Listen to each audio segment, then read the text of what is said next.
We're live here doing some Claim the Stars, guys. So hopefully we'll be doing this all. We might cut the night short, of course, if Cliff doesn't get a chance to join us. We might change up things a bit as far as what we do tonight, since we're down to just 2 players, right? So, but we'll see, right? So, it's interesting that we have the 2 players here at least that are players that that have NPCs on the ship, at least. So we could do character-focused role-playing if we wanted to, at least. So if that's a if that's what at least it comes down to. So if there's any of that y'all want to knock out. So did you, before we start though, real quick, did the 2 of you did the 2 of you guys spend your advance last session? Because I noticed that only Clint had 14 advances on his sheet. I think. I don't We're supposed think to have so. 14. I could have swore I gave out 1 to each Because of I've you. got 13. Yeah, I could have swore I I'm gave at out 13. 1 to each. I of haven't you. even picked. Do y'all remember if I gave 1 out to each of y'all last session? I think you did, and I think that was 13.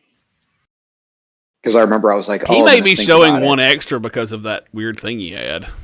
It just may show up as an advance because he had to swap around edges. Yeah. Okay.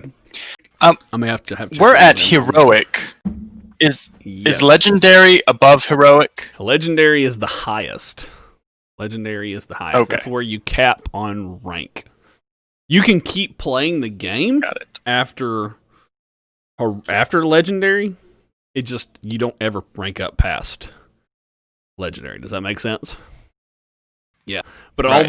all the rules go away as far as stuff like spending ability score increases once per rank and that kind of stuff. All those rules go away. Right. A lot of the rules change once you hit legendary.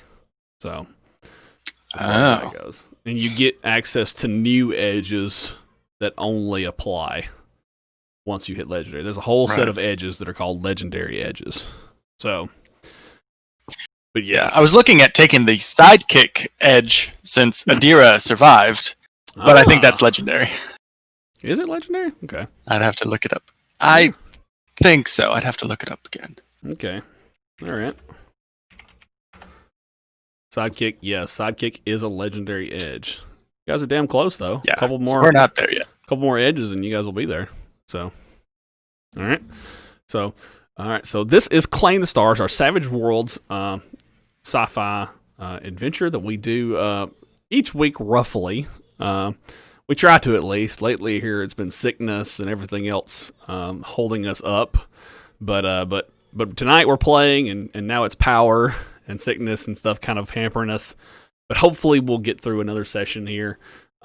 Last session was pretty interesting. We had a big fight with some pirates, some space pirates, and the crew managed to take them out. And then the IDF was the space pirates. They took out the space pirates, but they also managed to hack into the weapon systems of the Astra Unum vessel and use the Astra Unum vessel to the Astra Unum vessel's weapons to try to take out pirate ships as well. With the help of the IDF and the weapon systems of the Astra Unum vessel that's crashed and wrecked right now, both of them were able to together take out the pirate ships. Once they took out the pirate ships, IDF determined and conveyed the information to the players and the crew of the Explorer that one of the people on board one of the pirate vessels had a warrant out for them. The players kind of took advantage of that warrant and now have them inside their hold. And you also, IDF gave you salvage rights to the ship. And we were going to have Aston get the opportunity to take advantage of a adventure card and kind of discuss, kind of debrief the IDF on what transpired here, because you kind of have a ship full of zombies, nano zombies, over there, or at least that's what you believe at this point. And so that was where we were going to pick up things last game, at the end of last game. But given that Cliff's not here right now, we're just going to kind of focus on you guys on the ship. So maybe what we can say is that Clint and Aston both took the landing shuttle to the IDF cruiser. That sound good? And Okay. Yeah. And then you two are back on the ship with the prisoner down in the hold. Well, where is the prisoner actually? Is he down in the hold, cargo hold? I think that's where we had put him. That's where he was last Yeah, game. that's what I I just didn't know if he was still there. Yeah. Okay. Yeah. All right. And the prisoner down in the cargo hold, and Adira with you guys on the Griffin Explorer. So real quickly, Would it make sense to turn the prisoner over to the authorities? Well, they Would he said have there's an with- open bounty for them, and you are welcome to claim the bounty. Oh, what that's they right. said. Yep. The other person was there was no bounty on the other person, and just committed the crimes of attacking you. So you turned them over to IDF. So, yep. Okay. And anyways, so real quickly, Matt, why don't you tell everybody who you're playing today? I am playing Arthur Hickel. He is a young scientist and inventor. They recently rescued his sister off of this ship. Rescued her from a problem they rescued his sister sort of caused, but rescued her nonetheless. So, yeah, we'll see what transpires from that. Very cool, very cool. Yeah, we have some recent additions for sure to the ship, and then Shaun, tell us who you're playing. So I am playing Spencer Witt. He is the team psychic. He came to the crew originally as a stowaway, but quickly became part of the crew. But he was a stowaway because he was on the run from the Tanu Klava, which I always say is like the space mafia, where they had sort of been using him as a child, or not a child, he was a teenager, to read minds. It's a very rare power, and Spencer is one of the few people that has it. So he was a very valuable member of this criminal organization, and he ran away, stowed away on the ship, and had, ever since then, sort of been helping out the crew any way he can. So, very cool, very cool. Yeah. So, very cool. So we've got introductions out of the way, and did I miss anything important to you guys when I did that brief recap? Do we have the status of Devin? Devin. Yeah, he is in your med bay right now. And that's actually a great time to check in with you and Devin. So maybe while the other players are worried about the prisoner, we'll jump to a scene with you and Devin. So maybe after all that pirate business, you went back to his side, right? And and so he's just now coming back to consciousness. Okay, so we see his eyes opened up, and you see the Rescovian child, who's dark-skinned, like kind of Hindi descent, kind of open his eyes and look around. And he's just kind of bewildered by everything he's seeing. He looks at you and kind of narrows his eyes, and his pupils are still, adjusting to the light, because you've got like medical lights and stuff down on top of him. And he says, "Spencer? Devin." Oh, I'm like, I'm just give him a hug. I'm like, I'm so glad you're up. And are you okay? He's still laying flat on the table. He says, "This is the Griffin, right?" Yeah, okay. I'm like,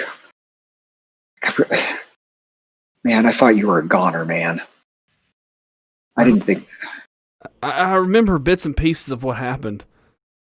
I did terrible things, didn't I? That wasn't you. I'm like, don't blame yourself for any of that. That wasn't you.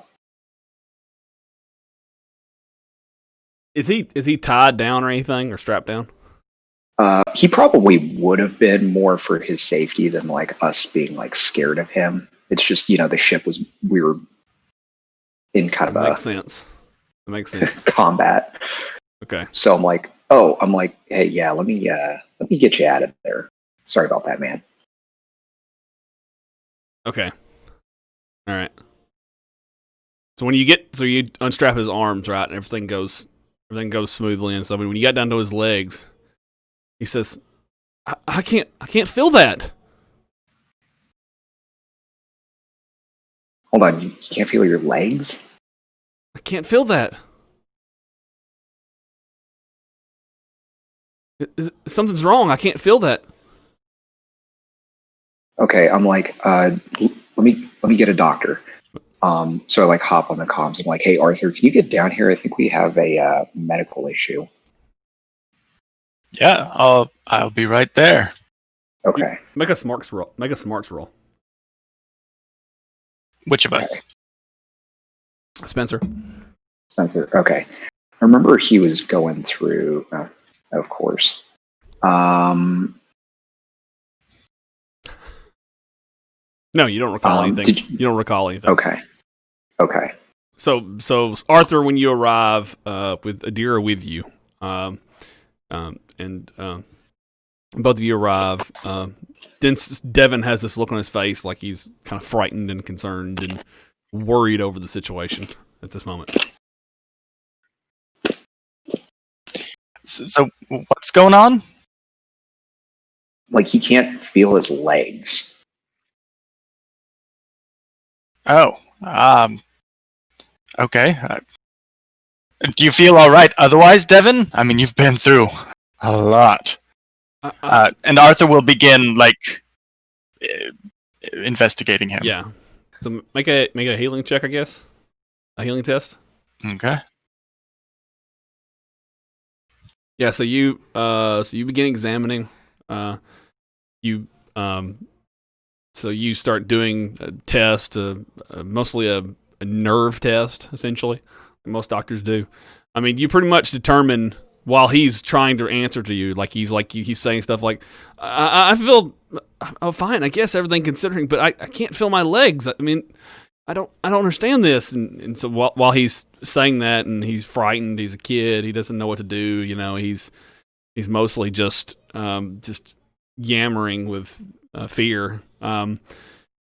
You finish the examination the best of your abilities in a rush situation. You just quickly determined that he's pretty much just lost sensation in his legs, nerves, that kind of stuff like that. Essentially, he's paraplegic, or at least it may be temporary. It's possible, but it could be permanent. But you do recall from the during the procedure that there was mention of something in the transfer of problems in the transfer. Right. Okay. Well, I guess Arthur speaks up. Well, it's difficult to say at this time. But we can get you started on some shoot, I don't remember what it's called, but exercises to see if we can get some feeling back in your legs, get your brain reconnecting, and we'll see how that works. Yeah, physical therapy. But it's difficult to tell yet. Traction, I guess, is what I was thinking. But yeah. Well, and I'm like, hey man, we've got the best doctors, and we're going to get you back to the smartest people in the universe, man. They are here to help you.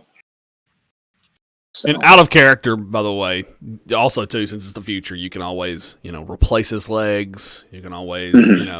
You can also, there's also like advanced medicines, that kind of stuff like that.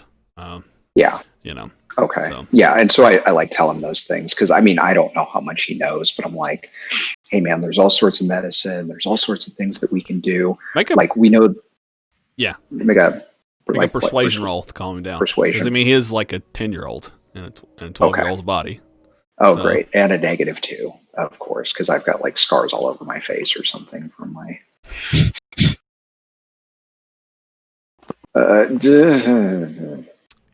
He's still overwhelmed with fear, right? I mean, the very prospect of living in this condition. He's like, I'm like you. He's like, you're gonna be fine. He's like, I'm like, Arthur, you're a doctor, man. Back me up. Arthur speaks up. Well, we did disable one of those like emergency responder bots. I mean, we could probably use those legs if yours don't work. It could definitely work. Yeah, make a roll, like a persuasion roll, I guess. It'd be like a support on his. Essentially, we could cut those legs off. Oh, he got a raise, so that's a +2 to yours. So that does it. So he's like, "You mean I get my own armor bot to like drive around in? Maybe." I think so. I mean, it's definitely possible. That would be kind of cool. We'll have to see. I mean, yours might start working. Well, now I'm not really excited about that idea. Well, I mean, you just told a little kid that he could be like. You just told a little kid he could have like a robot body. So, kids these days. Yeah, nice. Okay. Anyways, no, but he's like, all right, okay, I'll try to keep high hopes, okay, but look, the sooner we can get somewhere and get these legs checked out, I mean, I'd be happy, guys. But thank you guys for helping me so much. What did it all cost, though? I'm like, hey man, don't worry about any of that. That wasn't you. That was an evil alien. I'm like, trust me, you and I, we go through some very weird stuff having abilities. So, man, if I could tell you half the places that I've been and the things that I've seen, just the crazy stuff that's happened. Man, I tell you what, you got nothing to worry about. This is all going to be behind you as soon as we can get back to civilization. Says, okay, all right, thank you. All right, so I think that's a good time to end that scene. All right, so what's next for you guys?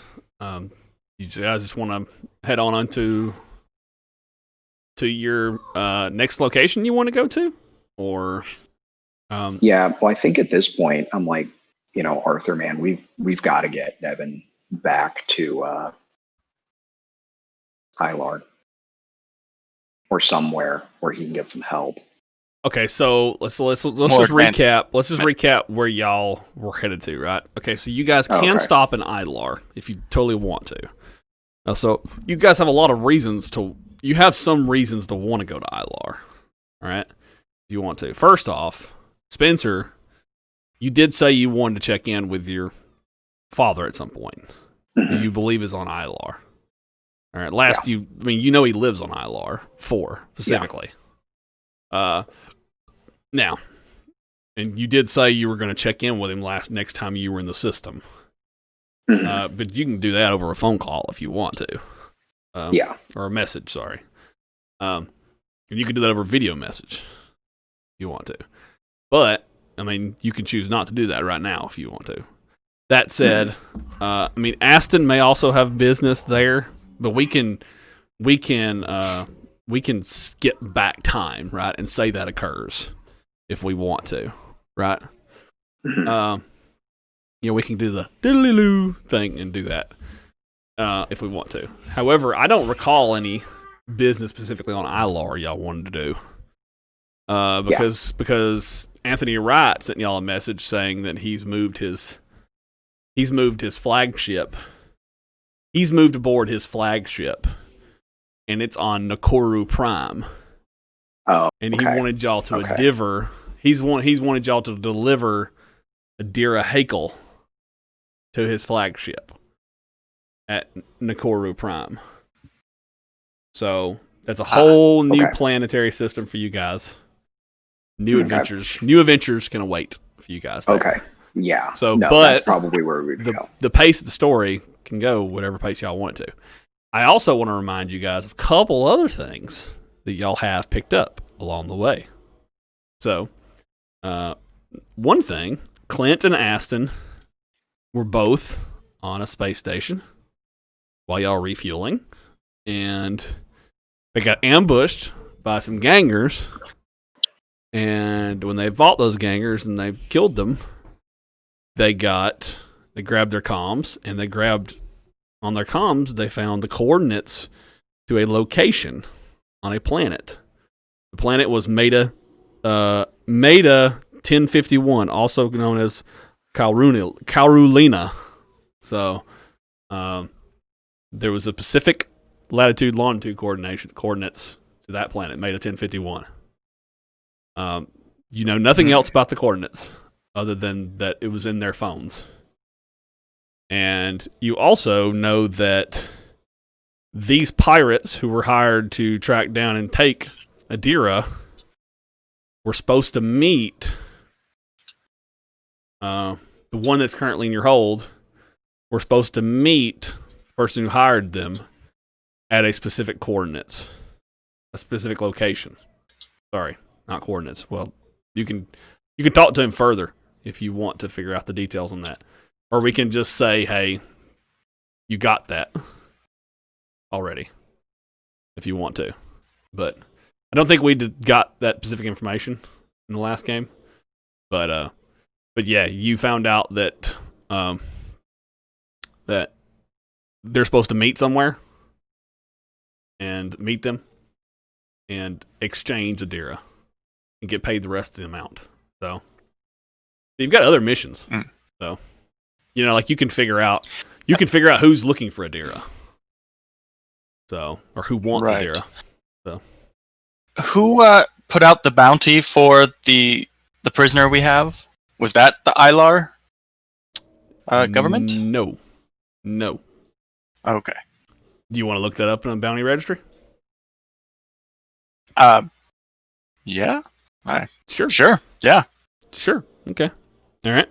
So you look that up in a bounty registry, or at least you try to, and it's looking. It now needs your bounty hunter's registration ID. Well, I don't have one. Do you have one, Spencer? You could try hacking your way in. No. Yeah, I was just gonna ask. What are my hacking options here? Or can anybody collect a bounty? I mean, anybody might be able to collect the bounty, but typically on their website or whatever, their network, no. Mm-hmm. You need a login, right? So, yeah. That makes sense. Is there any way I can hack that? Yeah, you're welcome to try to hack it, sure. Okay. Also, I was going to see, did you do a Benny refresh? Because yeah, thank you for reminding me. Okay. I should have done that before you rolled that last thing, damn it. There you go. Awesome. All right, let's see. Just a reminder to chat. Use those channel points and those things like that to buy the party raises. And because we can use them at times. Yeah, because they are at 0 right now. Ugh. Yeah. Okay, so you hack the bounty board registry. Okay. And you figure out that the bounty is to Rescovia.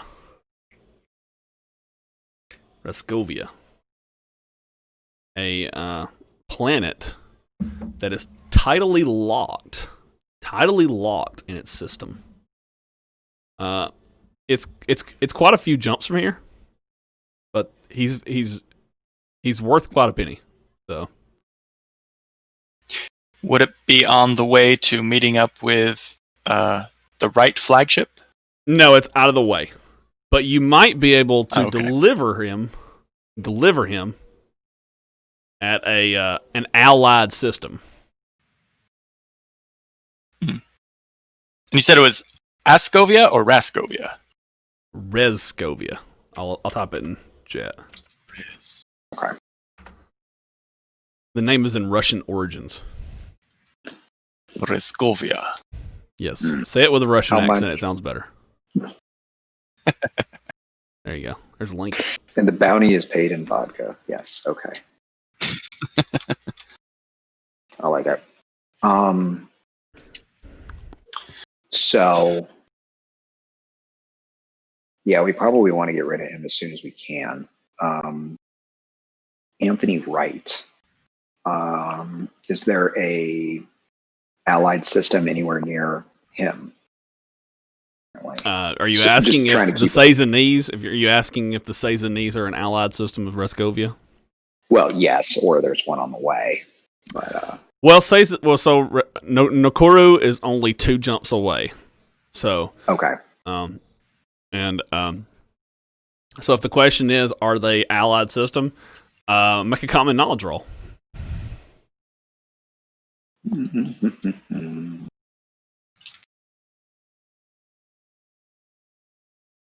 You don't know that. things. I'm like, I have no idea. Arthur, do you happen to know? Arthur will look it up. Yeah, Arthur knows, or his Nice. actually with just his role he knows. He didn't need his PDD. So, yes, Brescovia is an allied. Saison and the Saison colonies are allies of Brescovia. So you could probably drop him off at Saison, and they'll put him on a prison transport, something like that. Oh, okay. Perfect. To Brescovia. Easy enough. I mean, they'll charge you a transportation fee, but Ugh. Cheap bastards. You know, we're sitting here doing good for the world or the entire galaxy, and this is what we get. Are we? We- yeah, I was gonna say, Yes. is your net value good? I don't know. I mean, It is let's in see. this Let's case. We have let's good do- intentions. Yeah, You know what? If they're going to poop let's on go us for through the doing last right few thing, sessions. hey, they need to be. If we're going to turn over a new leaf, they have to be okay with that. It's funny. If they make it hard on me to do the right thing, I'm not going to do it. So, anyways, there you go, guys. Okay. Trying to get all What- philosophical. What system is Anthony Wright in? Anthony Wright is in the Nakuru system. I'll spell it for you. I mean, as long as I can speak it semi-close to. No, Kuru. Okay. If you're wondering, it's Japanese, Ah. but don't call it Japanese in the setting. Call it Sazanese. Hmm.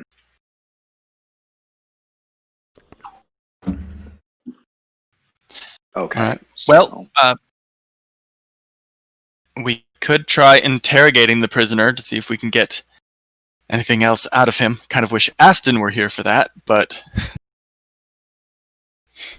you have mind powers.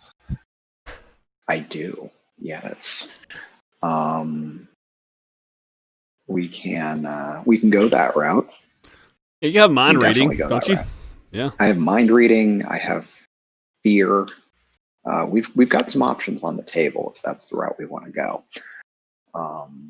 So You guys are looking down at your watches and you're like, damn, Aston's taking a while with this debriefing. yeah, I know. Jesus. So it's like the power went out on the ship. Hey, Gruber, thank you for the raises. Yeah, Gruber has redeemed a raise. Thank you, buddy. Yay! Yeah, he's helping out, saving the day. Didn't have enough for ninjas. Because you used them last time. Phew! Hey, watch us more and you'll get more. Ugh. Hey, I appreciate it, man. Appreciate it. Not knocking you. Appreciate it, buddy. Okay. So that's 1 raise. So, okay, now. Well, do you have any questions that you want to ask him, Arthur? Yeah. That is Well, a good I'd like time to to use find them out- too, because every raise is a question.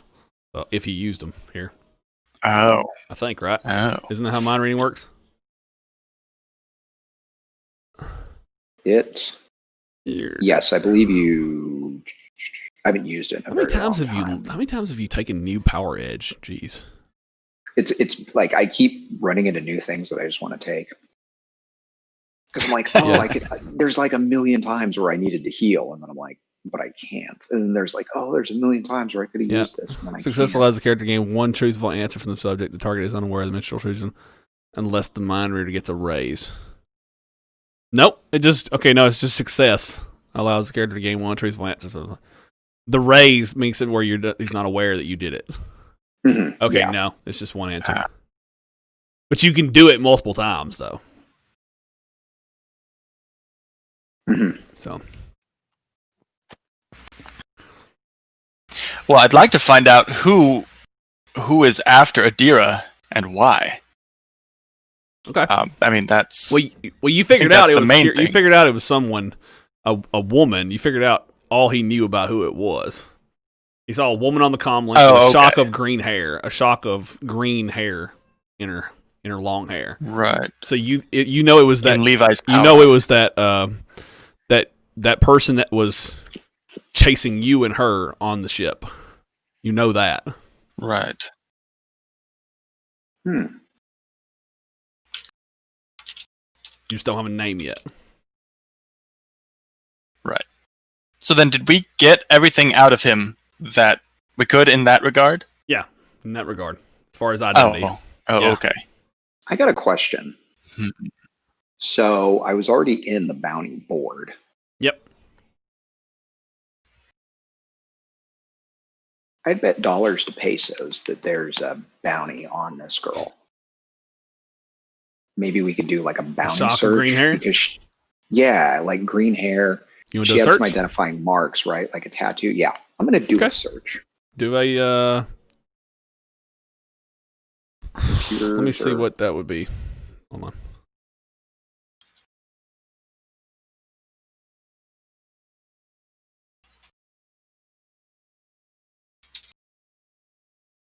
I think that'd be the research skill.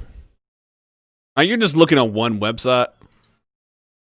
Just one board. Yeah, if you're just looking on one website, then I'll tell you that you don't see it on that board. You don't see her on that bounty board. But if you want to just look for a sweeping just internet search for her, you can go right ahead.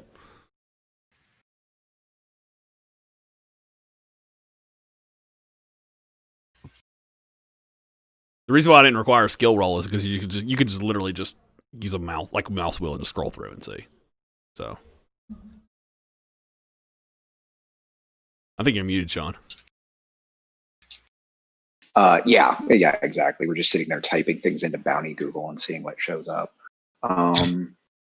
Okay, so probably Arthur, if we need to make a research roll, you have research, right?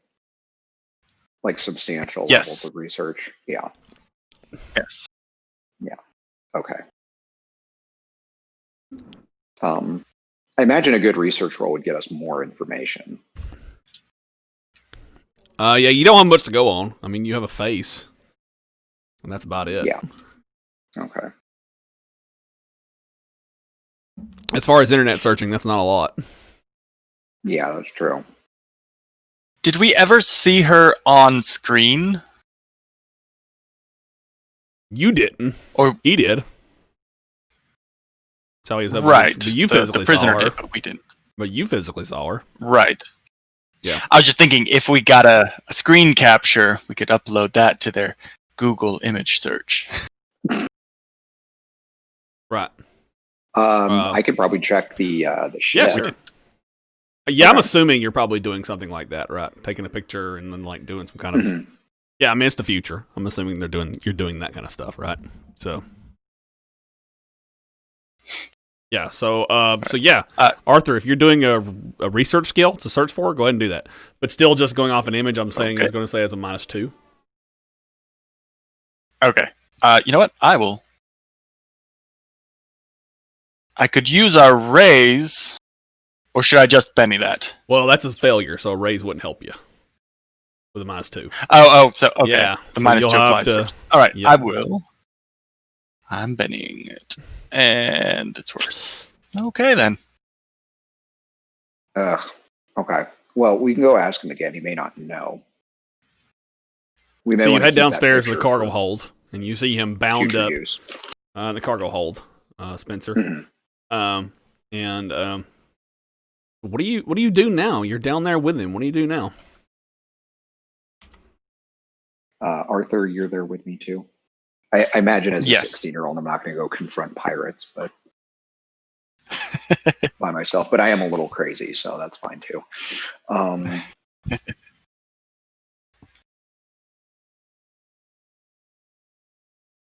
Do you remember this guy's name? I could have swore we wrote it down.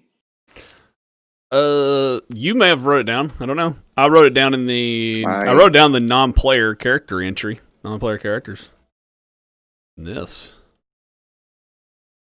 I find it Doesn't look difficult. like I find it I- difficult to find those things though after I've wrote it down. Because they're sorted by name categorically. Oh, Benjamin Tolstev. Oh, I did write his name down. Old Benny He's right Tolstev. Pirate who has a bounty. Yep. Okay. Benny Tolstev. So it's like Benny, Arthur, and I were talking. You know, it was just luck that I said that his bounty was from Rescovia, and I gave his name Tolstev. maybe I just because I just came up with that off the top of my head. Maybe I just remembered, like subconsciously, that I gave him the name Tolstev. Anyways, go ahead. And we need to make sure that you don't actually know anything about this green-haired woman. Are you sure you've told us everything that you know? Are you trying to protect her?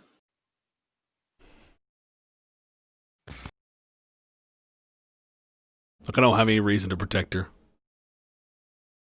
Look, I gave you the coordinates to go meet her. Mm-hmm. Are you hoping that? Well, actually, out of character. I don't know if you guys got that from him yet.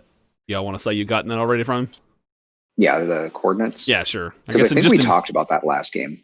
Yes, I think we did. So he says, yeah, I don't know why I would protect her. I mean, I gave you the coordinates to go meet her. I told you it was on an ILR 3. So just head over there and find out. I mean, she's pretty unique. Okay. I mean, look, we were just passing ships in space. I've got no loyalty to her. Let's go find the bitch yourself. Now that he's got her present in his mind and he's literally talking about her, I'm going to use mind reading. Ah, okay. Cool. Sweet. To see if he actually is like thinking of a name or thinking of any details he's not sharing with us. Okay. So that should be a raise, I take it. Is it contested? Let me see. Instant versus target smarts.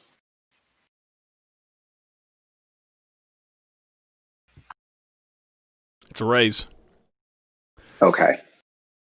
All right. You get the name Clark.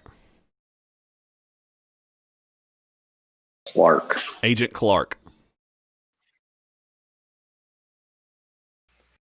So I sit there for a second.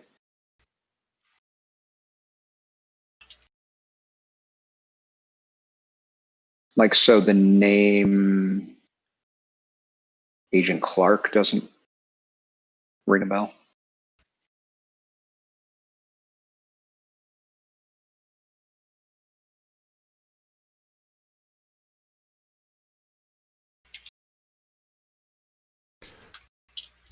Hey, Shaun. I check your notes. You have her name. I don't remember where you got it from, but you have her name. I don't remember where you got it from. Which NPC you got it from. Oh, Kira Thorne. Yeah. Okay. I thought that was an old note. Okay. Never mind. No, that's her. Oh, okay. Yeah. Okay. Never mind then. Okay, so we know who she is. I'm trying to remember how we figured that out. Vampires capture a deer here. Redhead. Oh, okay. So apparently we do know that whole thing. Okay. So he said he gave us the. He gave you the name Agent Clark. Okay, so that's probably who she may be representing herself to him. He says. Look, I got that name off for ship registry. We scanned her. Mm-hmm. Okay. But we don't know anything about that. For all I know, she hijacked the ship.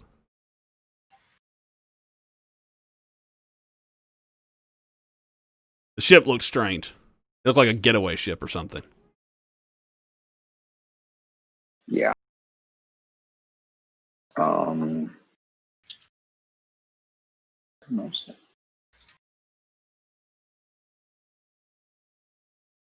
Okay. So I pull Arthur aside.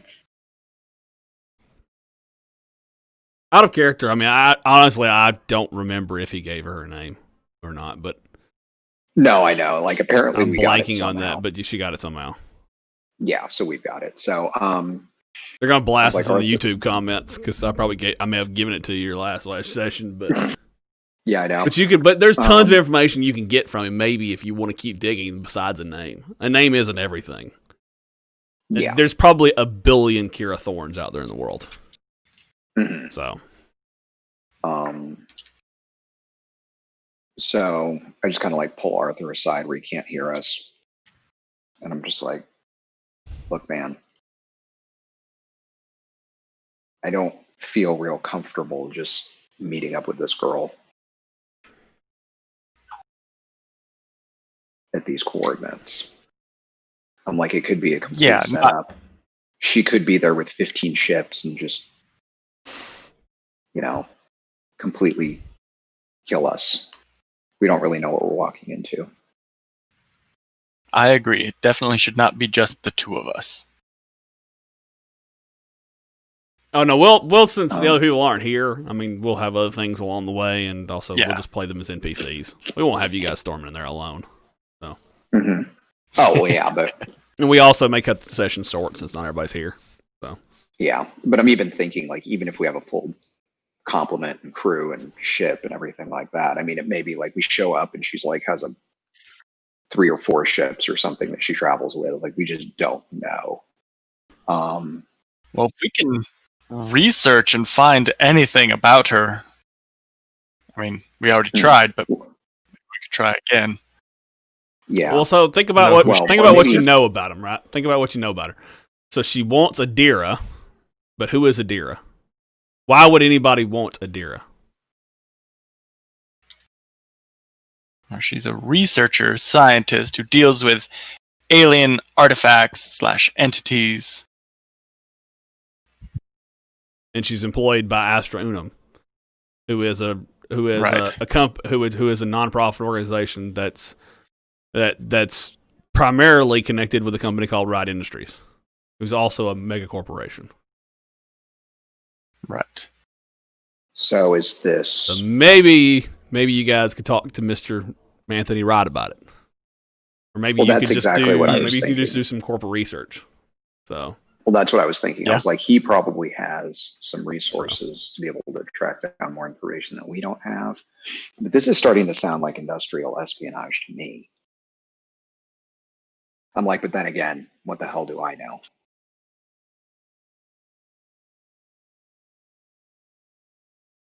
I'm like, I think it's a good idea to talk to him. I don't see this as just a regular pirate thing, or just a regular kidnapping, or So, and is your sister being 100% honest with us about what she's been working on? Yeah, maybe you're talking to the wrong person. We should ask her. Why would somebody You be think- trying to kidnap her? Well, you're her brother, so I'm not gonna interfere in family matters. But do you want to ask her, or do you want to ask her? Why don't I ask her first? All right. Well, if you'd like me to ask her, just let me know. Maybe you can listen in and maybe glean information. I don't know. Oh, no, well, that's not nearly as fun, but sure.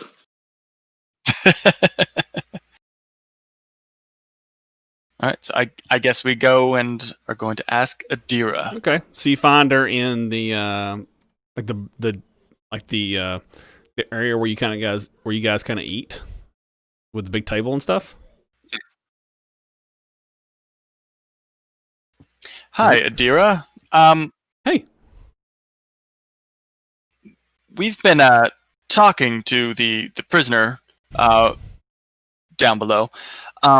They were hired by somebody named like Agent Clark or Kira Thorne. Anyway, she's the lady with the green hair who was chasing us.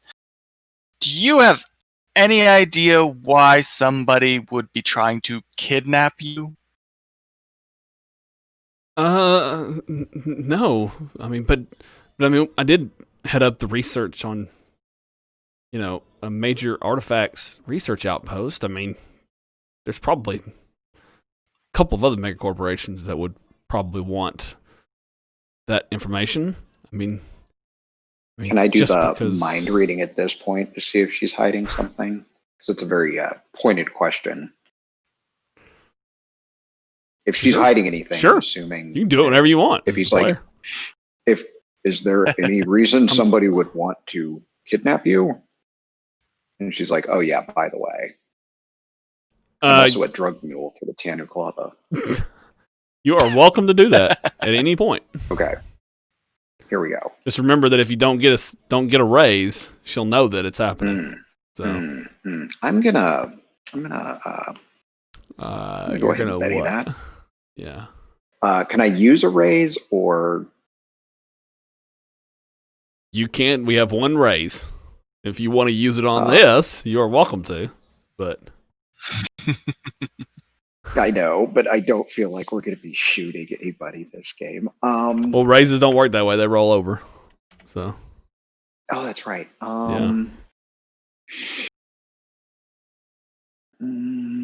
Zalthera Bex is giving us another raise. Thank you, Zalthera. I am going to use a raise. You're the best. You're the best. Okay. I'm going to use a raise. They're like, he's conflicted. I'll help him out. So, yes.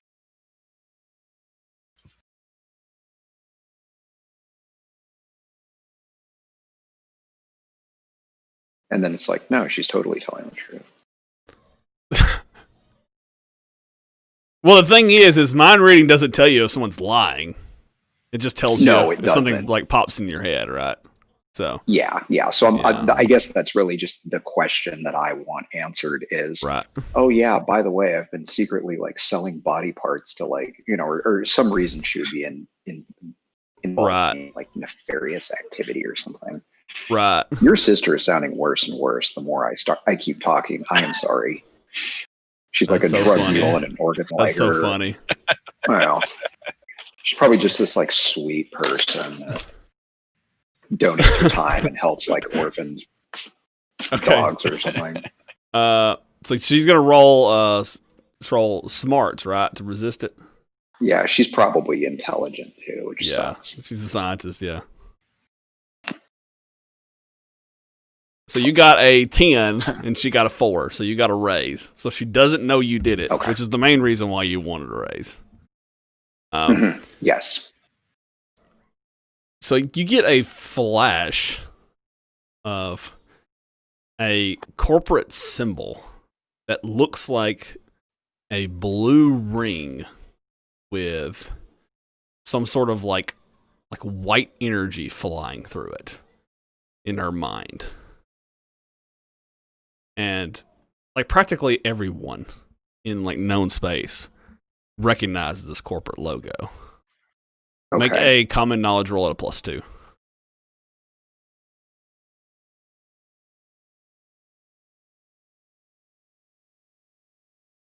Mhm. So Next Star is what she thinks. The corporate company that makes a lot of the jump cannons and stuff like that. Okay. And so she answered his question and said, that comment about, her research being valuable and that kind of stuff like that, and blah blah blah. Her being a valuable employee, and that's what she said, and that's what Spencer gets while she spoke.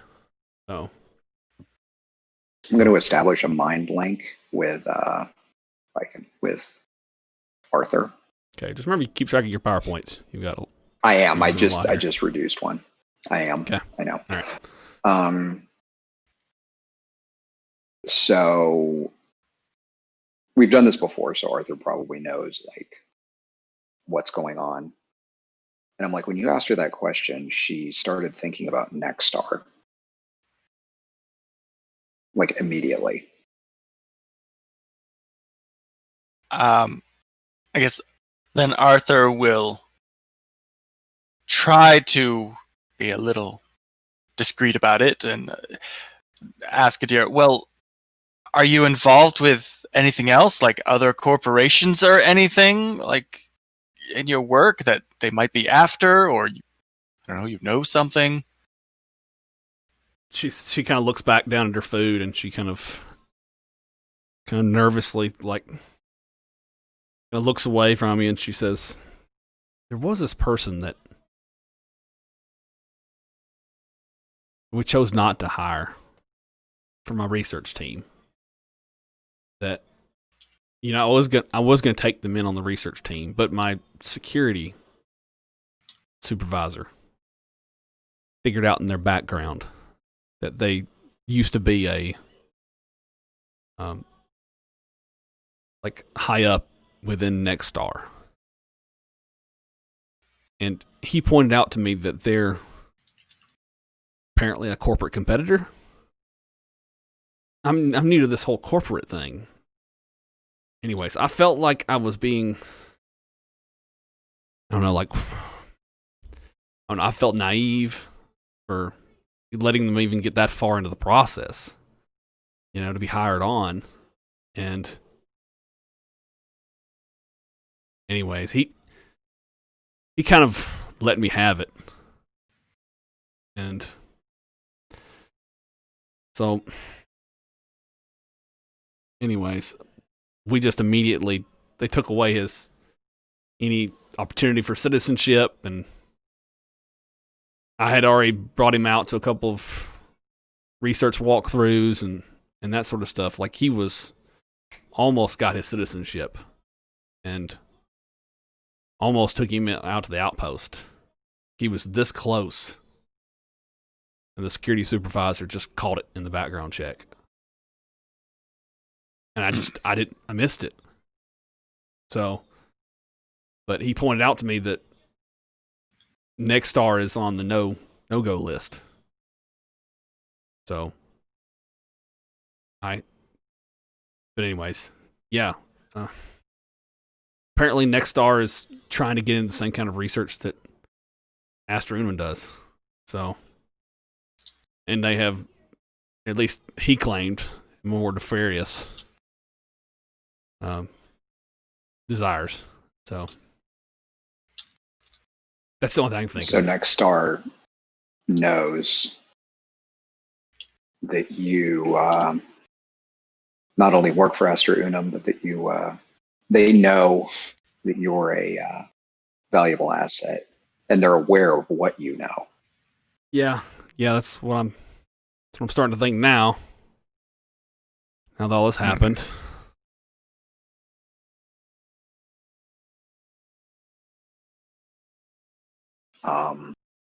Interesting. She just picks up her plate. Yeah. She just picks up her plate and just dumps it in the trash. Suddenly lost my appetite.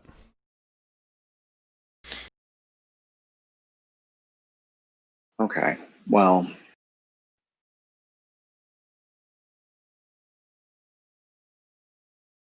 That certainly answers some questions. I'm sorry, I don't know how many people I led to their death because I screwed up and almost hired the wrong person. I didn't realize this corporate stuff just went that deep. I just thought I was hiring a good scientist. Yeah, well, it sounds like your security manager probably should have been more on top of it before the guy got that far in the process. You know, Yeah, that's I think that's a good point. That's his job. That's a good point. Maybe I should have, but I was just new at the job, you know. Well, that's okay. I mean, they're going to do what they're going to do. I'd be awfully surprised if Astra Unum wasn't doing it to them. So, Well, hope that gives you a little more information. So it does. I like pull Arthur aside, just kind of like out of the room. So she leaves. Okay. Like, I'm really having second thoughts about keeping her with us. If we do go to this rendezvous with the agent, mostly because we'd be hand delivering your sister to her. True. Yeah, because if things go south, they get exactly what they want. Yeah. But we can discuss that, I think, later when Aston and I'm forgetting names. Brand is here. My thought is maybe we can cross-reference. Yes, Clint. Cross-reference Nexstar with this agent that we came across. If we can find any sort of connection. Well, you're the research guy. You seem to have a little bit more to go off of. Green hair and Nexstar. Of course, if she's some kind of like super secret agent for them, I don't know if that's going to be splashed all over the internet. But it's worth a try. Right, maybe there's some kind of like newspaper article or something that. Yeah, maybe she's in the background. Yeah, exactly. Photo. Or some kind of like eyewitness statements or something. It's worth a shot. Yeah, and we can look into what Nexstar has been up to and any suspicious happenings around the corporation. Okay. All right. Okay. So, all right. So you can do a research roll on her. Be a research roll at no penalty now, given the amount of information you have. If you're putting in and keywording, Nexstar and that kind of stuff like that into the, your research attempts. So. Right. Okay. And I'm going to Benny that. Now, the one time I get to research. Nice.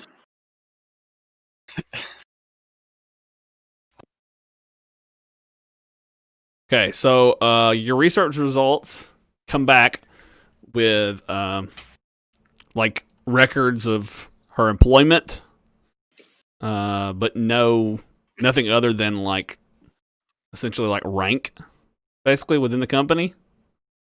Like just basically like just the fact that she's a corporate citizen with Nexstar, and that's pretty much it.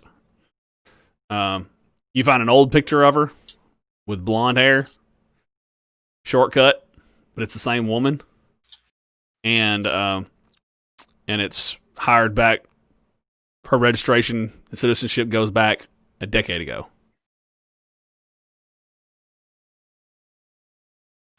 And she is like a ghost, other than her citizenship.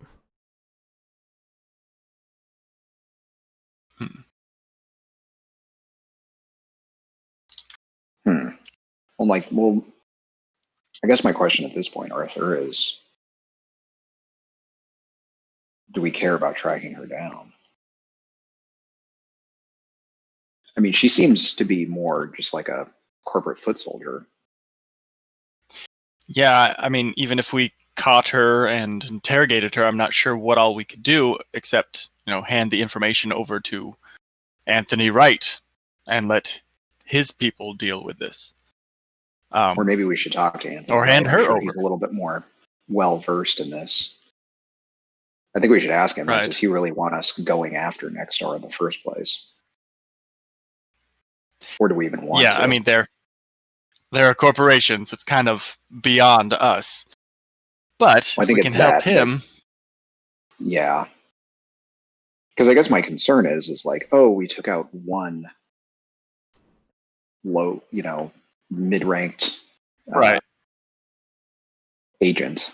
Because we clearly know why they want your sister. Or at least we think we do. So. Okay. Yeah, if we take out one, 2 more will pop up. Yeah. Like a Hydra. I don't know that we're... I really don't know that we would be accomplishing much by taking this girl out, because the thing is it doesn't even seem to be protecting your sister in a sense. Yeah, I mean, took her out, they just sent somebody else. Exactly.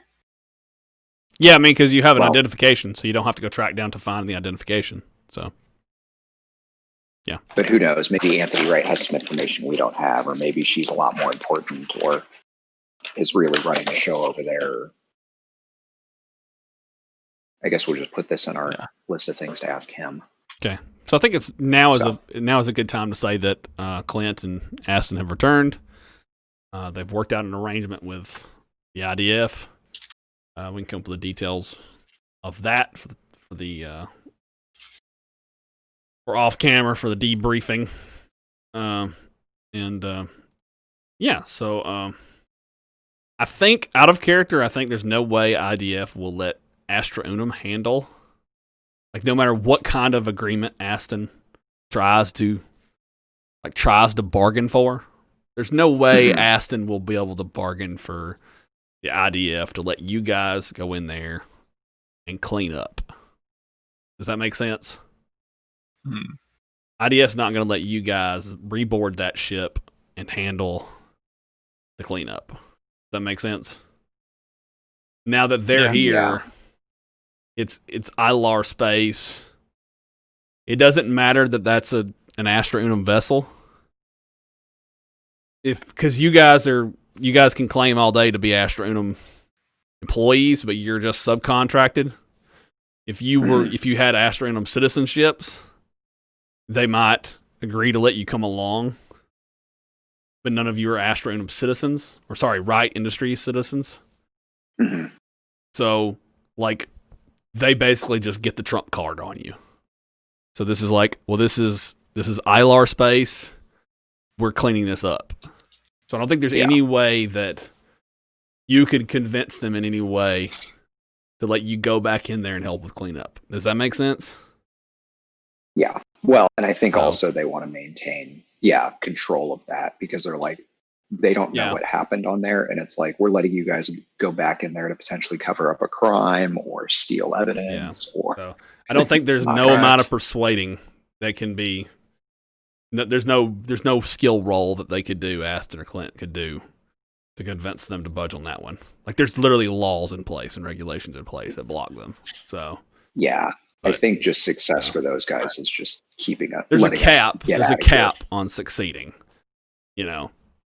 So we just say they return and be like, okay, here's what we worked out, and you guys can move on. So, and we'll determine what that got, right? What the results came from that when they return, as far as their characters and their players. So you guys kind of got the control now. So as far as where we go next. So if Aston comes back or Cliff comes back and he wants to go to ILR, then we'll just do a time jump, right? So so what are you guys thinking? Just jump the story to Nakordo Prime? Well, one quick question was, does Devon have his powers, or were those tied to his previous body? That's an Or is- interesting question, actually. So yeah, you want to maybe like while you're en route to Nikoru Prime, like be in the med bay with him and like doing medical examinations, kind of thing.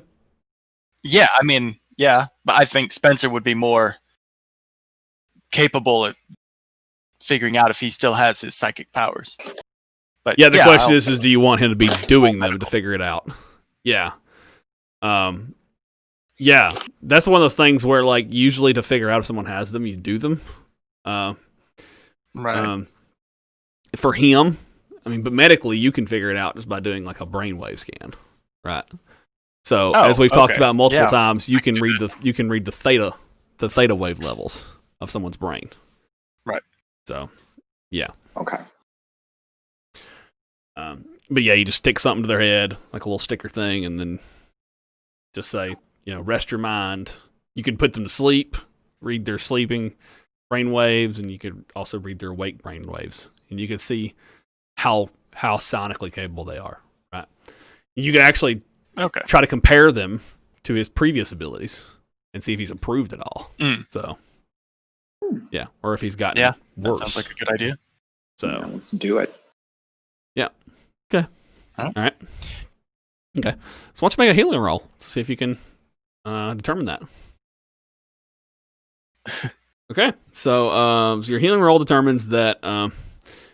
So it seems like he's gotten a slight increase in his psionic abilities. You're not certain why, but it's quite possible just that he's tethered back to his physical body again. Like he was just essentially lost his body before. Was hopping from, through space somehow.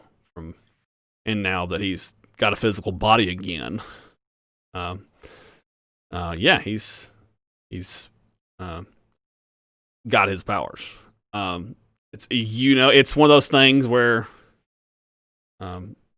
it's difficult to determine how. Like, was this clone capable of psychic abilities? Is it Devin, in his consciousness just carried through in the transfer? It's one of those ones that you don't really know if you have an answer for. So,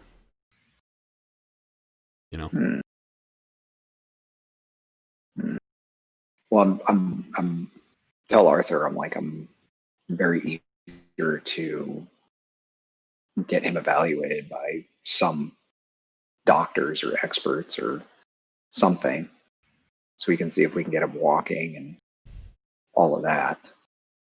So, because I'm like, we're really in uncharted waters here. So, I think we should.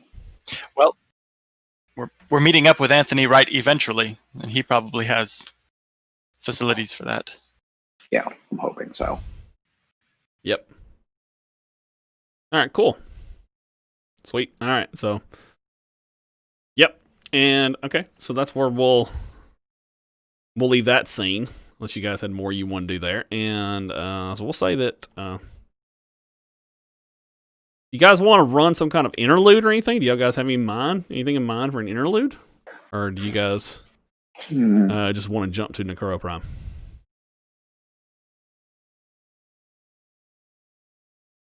Yeah, I don't know if now would be the time that Devin would talk to his dad. I think he would probably want to do that more Spencer? When he had the time, or Spencer, when he had the time to go see his dad or, get involved in that.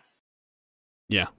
And two, if Cliff says he wants to stop into Ilar, right, when he joins us, we could say that you stop in to talk to your dad too, if you want to. That's something while we're like, we can backtrack and say that happened too.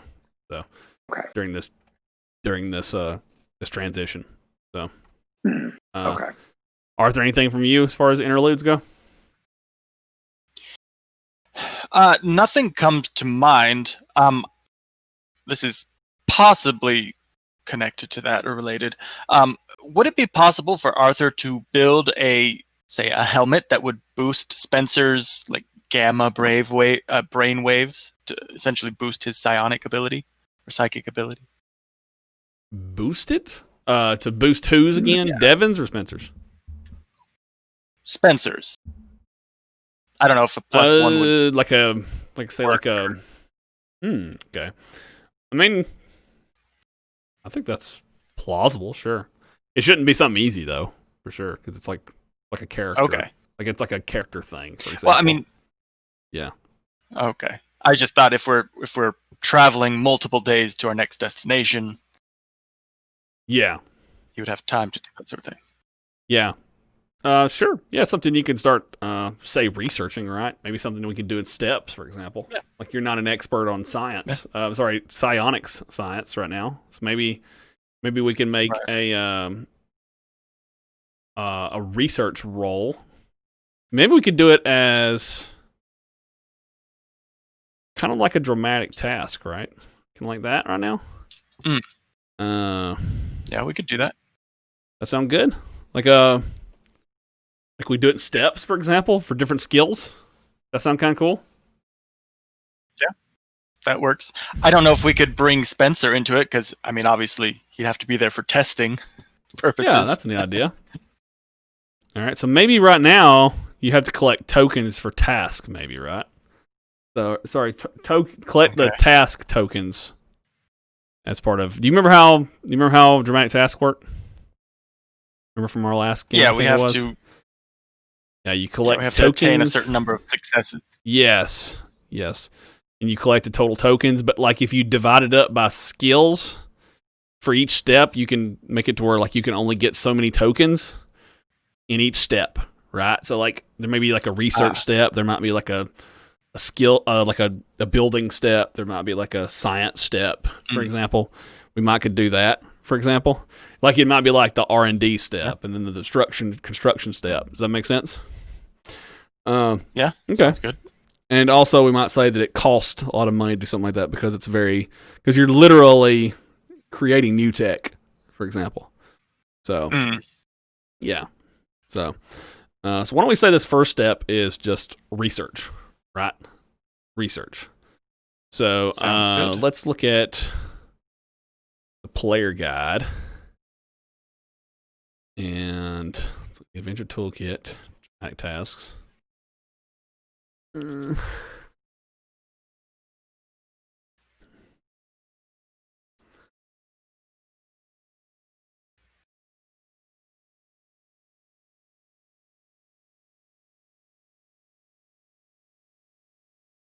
Now, obviously, there's not like a passenger plane like crashing or anything like that. So it's not like it's like something like that kind of situation, right? So like if you fail, something's not going to blow up, for example. But like since it's a dramatic task in that like you're putting an experimental device onto a new device onto a psionic character, for example.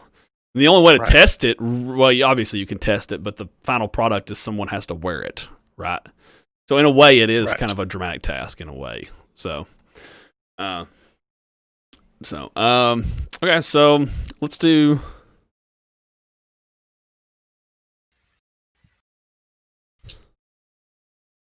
Let's do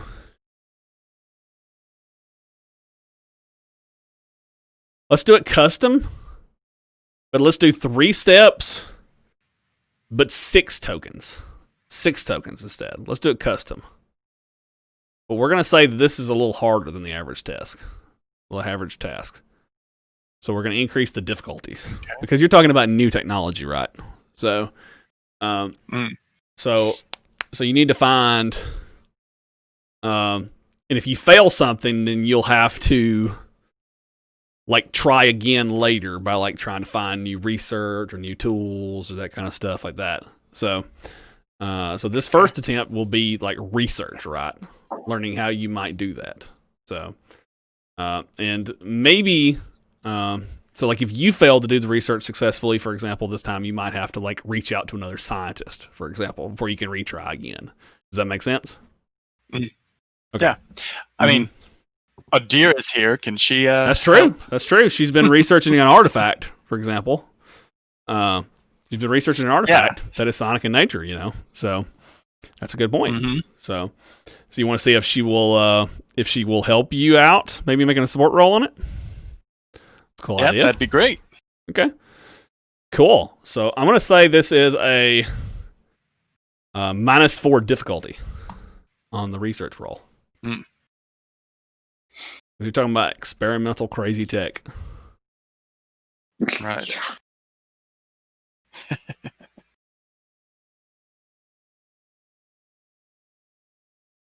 Are you going to roll for Adira, or Yeah. shall I go ahead and Yeah. roll? Oh, okay. -4. She's coming up empty with her rolls. She hasn't found anything in her research on the artifact and other things that she's learned with Astra Unum that she feels like she can help you with. Got it. All right. So I'm rolling research at -4. Well, what? You know what? Let's make it -2 because I forgot since we're building it as a dramatic task, you can't. No, wait. We're gonna let you retry it. We're gonna let you retry these steps, so it's not really quite a dramatic task. So yeah, so you can retry these steps. You just got to complete each step to move on to the next one. So yeah, we'll keep it in Is mind. there Okay, anything? that makes sense. Is there anything I can do to help? Because I know it's like a research and a science thing, but like if he's trying to like do it, or if he's trying to manipulate psionics or psychic abilities, is there any way that I could help him with that? Like just be like ultra cooperative. Pitch an idea of how you can help him. Tell me in narrative. Well, how you're I would helping just him. say like, if he's trying to, he probably needs to measure psionics as best he can if he's trying to amplify them. So I would probably be working with him to, he's like, okay, now, do this or do that. And he's like, oh, I'm not picking up anything on here. And I'm like, okay, well, let me try this instead. See if you can pick that up on the monitor or something. So I figured that would probably be how I would do it. Cause I think him measuring psionic abilities is probably gonna be the hardest thing because you have to measure it and then you have to amplify it. So Okay. I don't know. It's a thought. Or maybe can add like The argument kind of is that maybe that the more sonically capable you are, the easier his research would be. I think so. Yeah, because if I'm not really, I'm helping him at really all- stretching here, but Well, no. I mean, I think that's so my kind of a concern sell. Well, no, like my concern here is it's like, oh, I made you a psionic helmet. I'm like, how the hell do we know that works? Like you didn't test it on anybody with. Well, I psionic assumed you were like abilities. in the room, like as he's. Yeah. I like, assumed would that, but like the argument is like, so somehow you're going, thinking really hard is helping he's him. probably You know got what I me mean? like, yeah, but So- he's probably got me hooked up to like all sorts of monitors. I'm and just he's wondering like, how that gives him a +1 or +2, though. That's the difference, Well, though. he's Like, probably got me hooked up to a bunch of monitors and stuff Yeah. like that. So I would have to make sure I'm getting good enough rolls that he can actually like pick up Okay. certain things. all and, right. Okay. Stuff like that without like, here, just blast holes in the wall and we'll All right. I'm barely convinced. Go ahead. yeah. Okay. I'm barely convinced. Let's see here. Because I certainly am not going to be able to use my science background. It didn't work anyway. So he's over at the corner going, Are you all right over there, Spencer? Do you need to go to the bathroom? I can wait. Like, no, are you getting any of this? Popping up on the monitor, I'm not right? picking anything up. Well, I don't think your helmet's going to work then, because if you're not getting this, Well, let me see if I get anything. wow. Oh, Wow. I picked a little something up. Yeah, the needle goes. So. you're welcome. Okay. So you got one success towards research. So would you do me a favor? Would you open a note and keep track of this note for me? So would you put it under your ownership? you just open a separate note. Yeah. Yeah. Just title it something like, yeah. We'll just call it something like Psychic Helmet. Yeah. Yeah. All right. Okay, so Yeah, I'll put, I'll put dramatic task. Sorry, I'm writing on it. Yeah, that's fine. I Dramatic will task. stop. Sorry. Oh, okay. Okay, just I'm writing not it all- entering text now. Sorry. Dramatic task. 3 steps.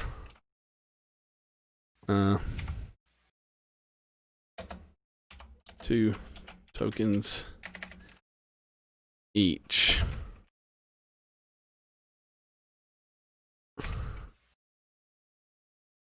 Just writing in a way that I can read it.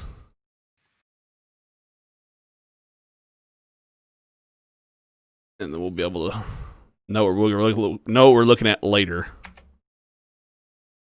One token accumulated.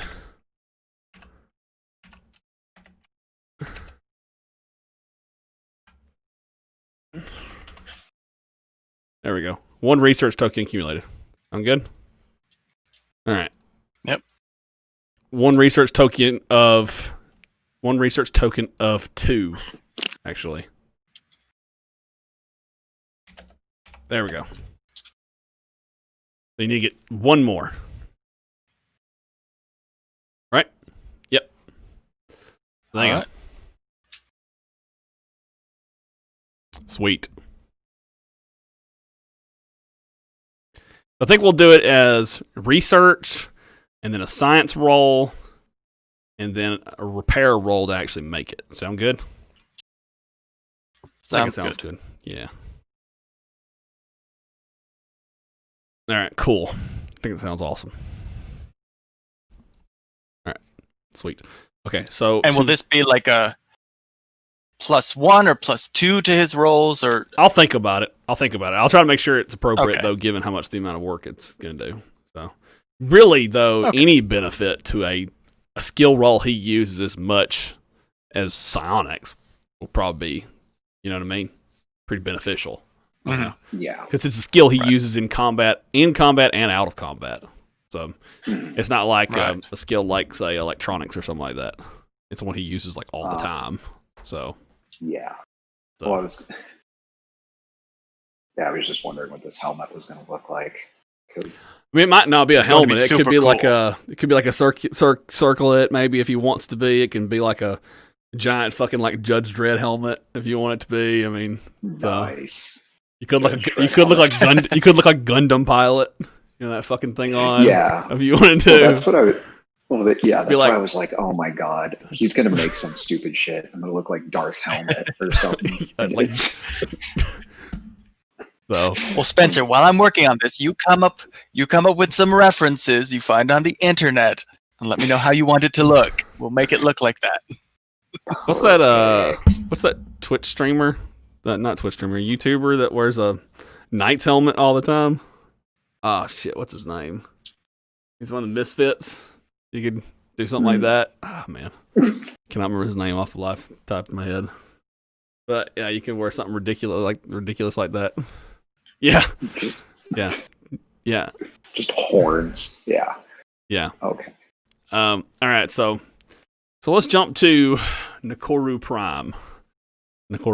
So you guys arrive at Nikoru Prime, and let's get the map out. Let's get the art out. Let's get the pretty stuff out, so you guys can see what it looks like.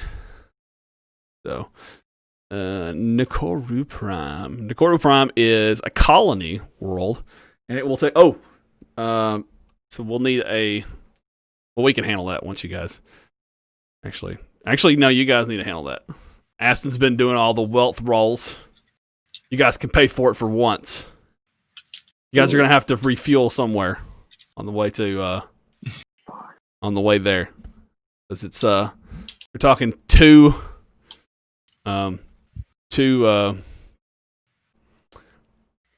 large systems that you're going to have to travel through.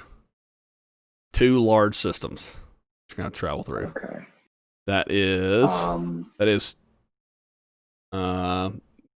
3d6 days, unless each,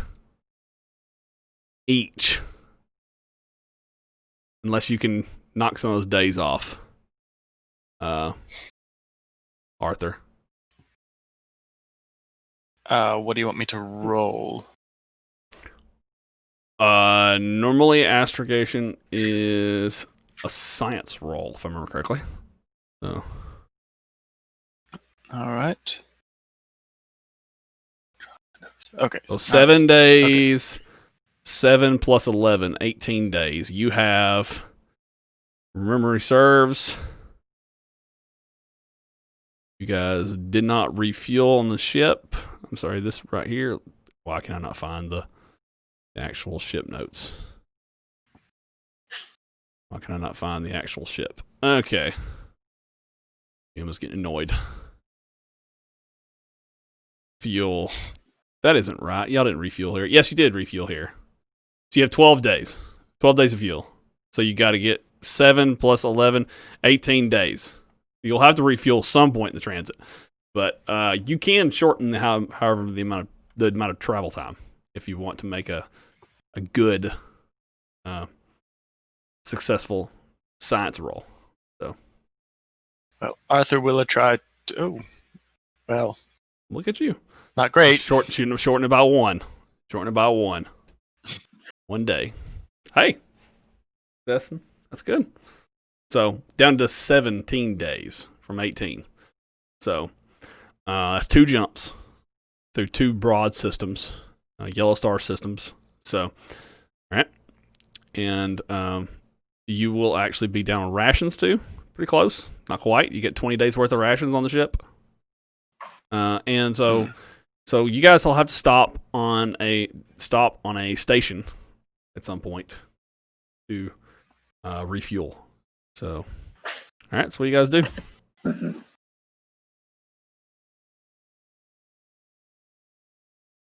Who's paying?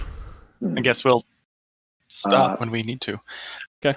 All right. So both of you disembark. We'll say that some ship or something like that, or some ship issues or whatever occurred, and Clint is having to stick around and make a ship double check, right?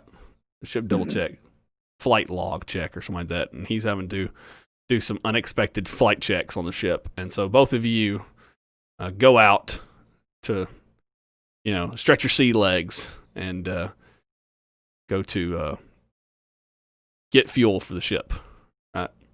Procure fuel. So, all right. So I've got a D8. I've got a D6, but I have 1 point of savings, if I remember correctly, because I went over D12, and then I have 305 credit. So I don't know if those things are going to help me. Okay, so the credits were supposed to be spent at character creation. Oh, okay. So those are left over. I think we got those somehow. No, somebody just you're asked just supposed to use them at character creation. Oh, well, I think I did, but intentionally. I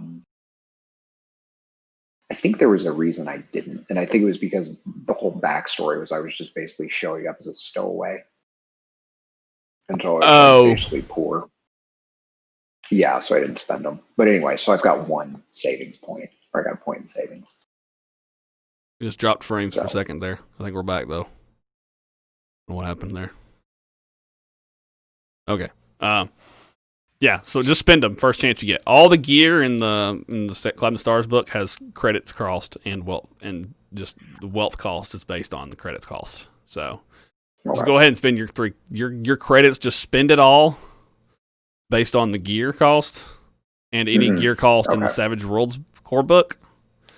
Just go ahead and grab whatever you want and just add it to your sheet. We won't have to do it in game. Just do it whenever you want. Okay. But I mean, we were like 20, 30 sessions in. At a certain point, I'm going to just mark that down to 0.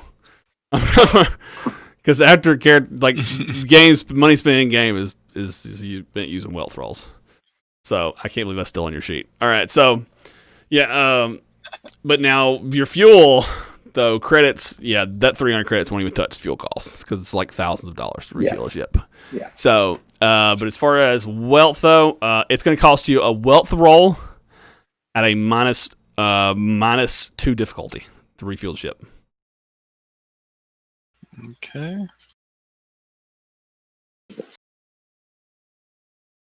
Can we decide to use our savings after we roll? Okay. I mean, it's a +1 bonus. Sure, I'll let you do it. Okay. All right. Well, I've got a D8, so I'll go ahead and roll. Ooh, nice. Okay, so you got a success, which means that you've acquired the wealth, but your wealth will go down by 1 with just a success. Right. So you can spend the raise that the part of the chat has given you. If you do that, your wealth will not go down. So, or you can just leave it alone. We have one more. There is one. We have one more. Your refuel? GM in your other game gave you a raise token. No, you won't have to refuel until you can get all the way there on the fuel that you'll. Oh, okay. Yeah. After you refuel here. Well, I don't know. Should we use the raise or not? I think it's fine. I personally wouldn't use it. Where? I personally wouldn't use it myself. Yeah, let's save it. So. Yeah, we've That's got enough fine. to get us Let's to where we're going, I guess. So. And you gotta. Yeah, I'm like. Yeah, I wouldn't risk also too having Shaun make the wealth roll also to assist you because you're 3 from your getting a raise. Mm-hmm. So. Yeah, right. I'm like, hey man, sorry, I'm hurting cash wise. I spent a lot of money at that casino because that's where my wealth fund went down. So. Okay, so you guys arrive at Nikoru Prime, and you get hailed by the Astra Unum. The Astra Unum. Yeah, the Astra Unum. Oh, and the Uma is a flagship. Is the flagship of the Astra Unum fleet, and it's this massive ship. And the first thing that's very notable about this ship is that it has an open cavity in the center. A massive open cavity throughout the entirety of the center of the ship. This is a jump ship. This is a ship capable of jumping other ships.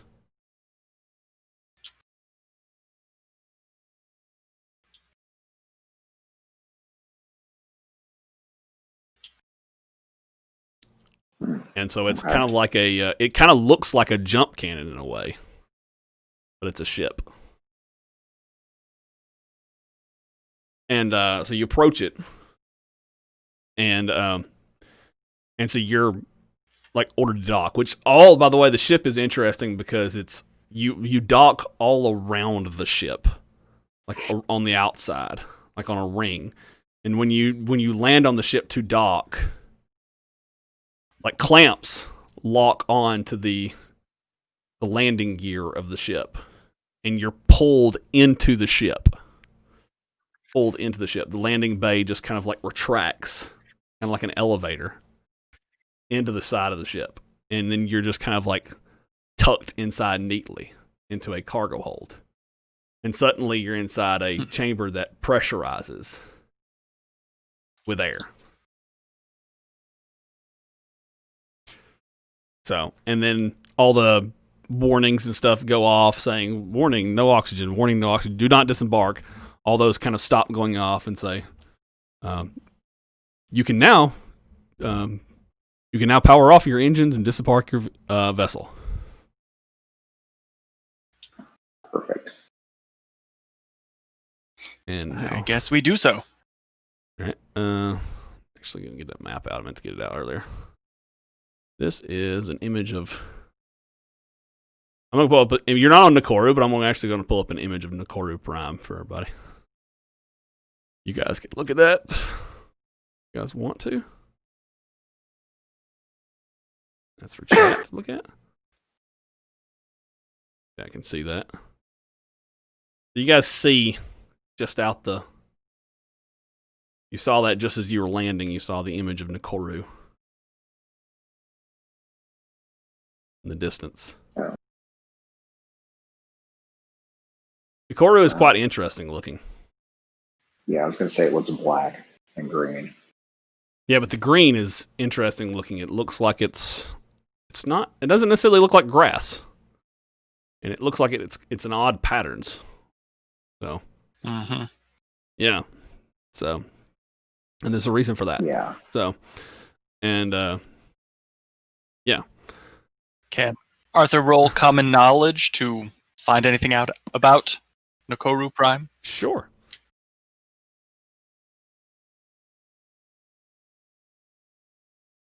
Nikoru Prime has not been completely terraformed yet. They're still in the process, right? So, the people that live there live inside like hexagonal dome cities, okay? And that green stuff that you see on there it's not grass. It's actually like stuff they spray or hose down on the grass or the ground that's terraforming like seed, right? That they just pour onto the planet to try to essentially fertilize the soil, to try to chemically change it. So you can see it from space because it's just so damn much of it that they're trying to like chemically alter the surface of the planet. And they're specifically like targeting certain areas of the planet for life. But the people are essentially living in locations in dome cities near the bodies of water. So, where they're essentially using like filtration systems and pumping systems to purify the water, so they don't have to like bring new water to the planet, right? So, and so yeah, they live in domed cities and such. So, also the planet has different gravity level. So, planet has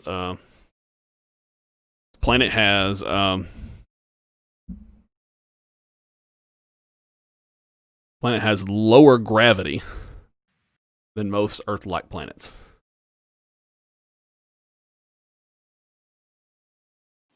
Okay. Interesting. Yep. So you jump real high? Yep. Okay, so I did spend my money. I got a hoverboard. So I think that'll be really cool in a low G environment. Very cool. So, Very cool. Yeah. All right. I just figured that's something a 16-year-old would buy. I'd be like, I've got all this money sitting around. Where was that at? Gas. Where was that at? What book? It was in the science fiction companion. All right, I'll allow it. Sure. I mean, that Yeah. makes sense. All right. Does it literally allow you to fly, or does it just hover? No, I think it's just hover. It's like acceleration 5, top speed 20. You got to have the piloting skills, so I don't really know how to use it yet. Okay. But I'm just like, It's like so Arthur finally figured out why I didn't have any money for gas because I bought a hoverboard. So at the last hoverboards station, from Back to the Future. so at the last station, like you guys Yeah, Back to the refueled and then Future. you came back with a hoverboard. Yeah. Nice. I was like, oh, I didn't know we had to pay for gas. Oh, I kind of feel All right, like an I got asshole. Yeah. Okay. Oh, thank God.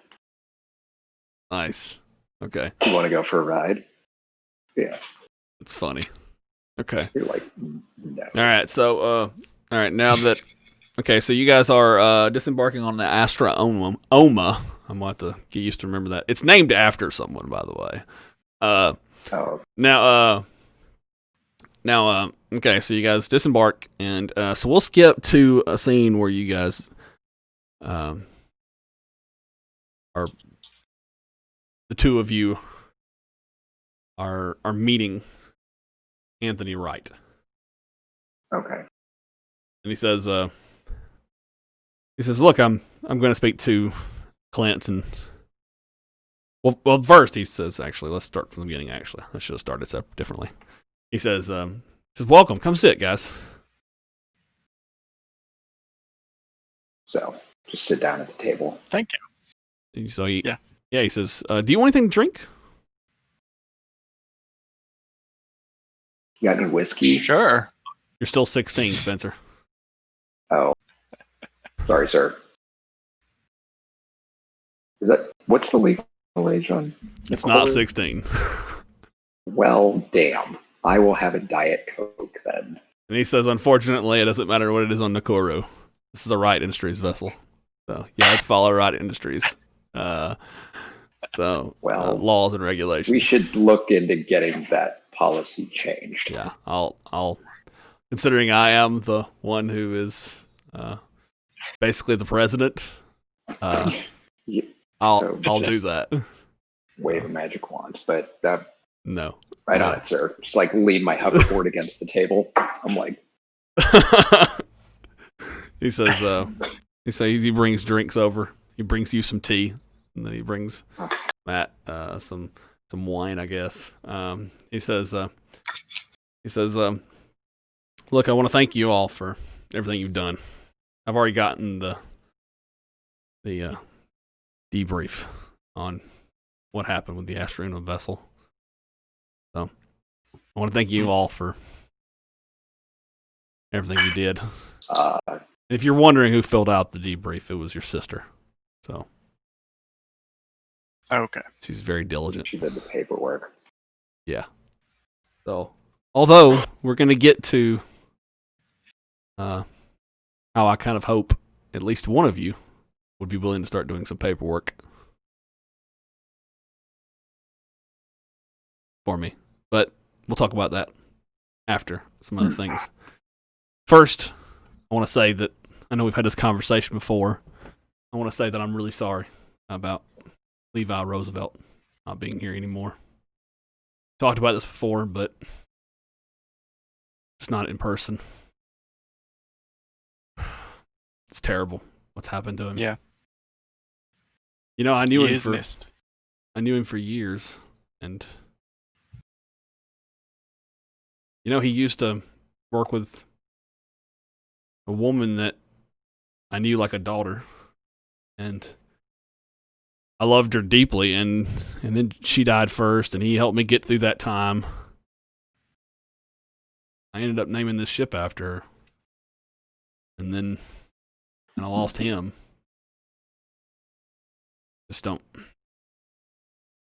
to think that it's immortality that everybody keeps chasing. It's living forever.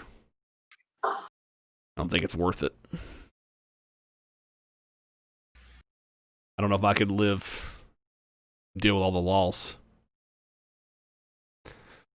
And at this point, he's just kind of walked over and looked out the window. He looks back at you guys and says, he sent something to me just a few days before he passed away.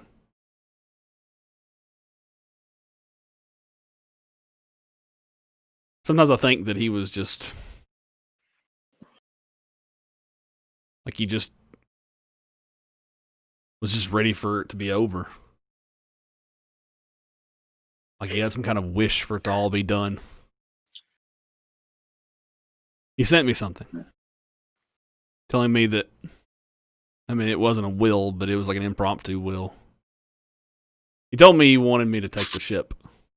Something bad happened to him. I guess he knew that it'd be hard for you guys to take it over. So, if you haven't been getting any, payment calls for it, that's why. I've been paying the bills on it. But he made me make a promise that I can keep you guys around, that I had to keep you guys around. So, you're going to stay at the crew of it. I'm just paying the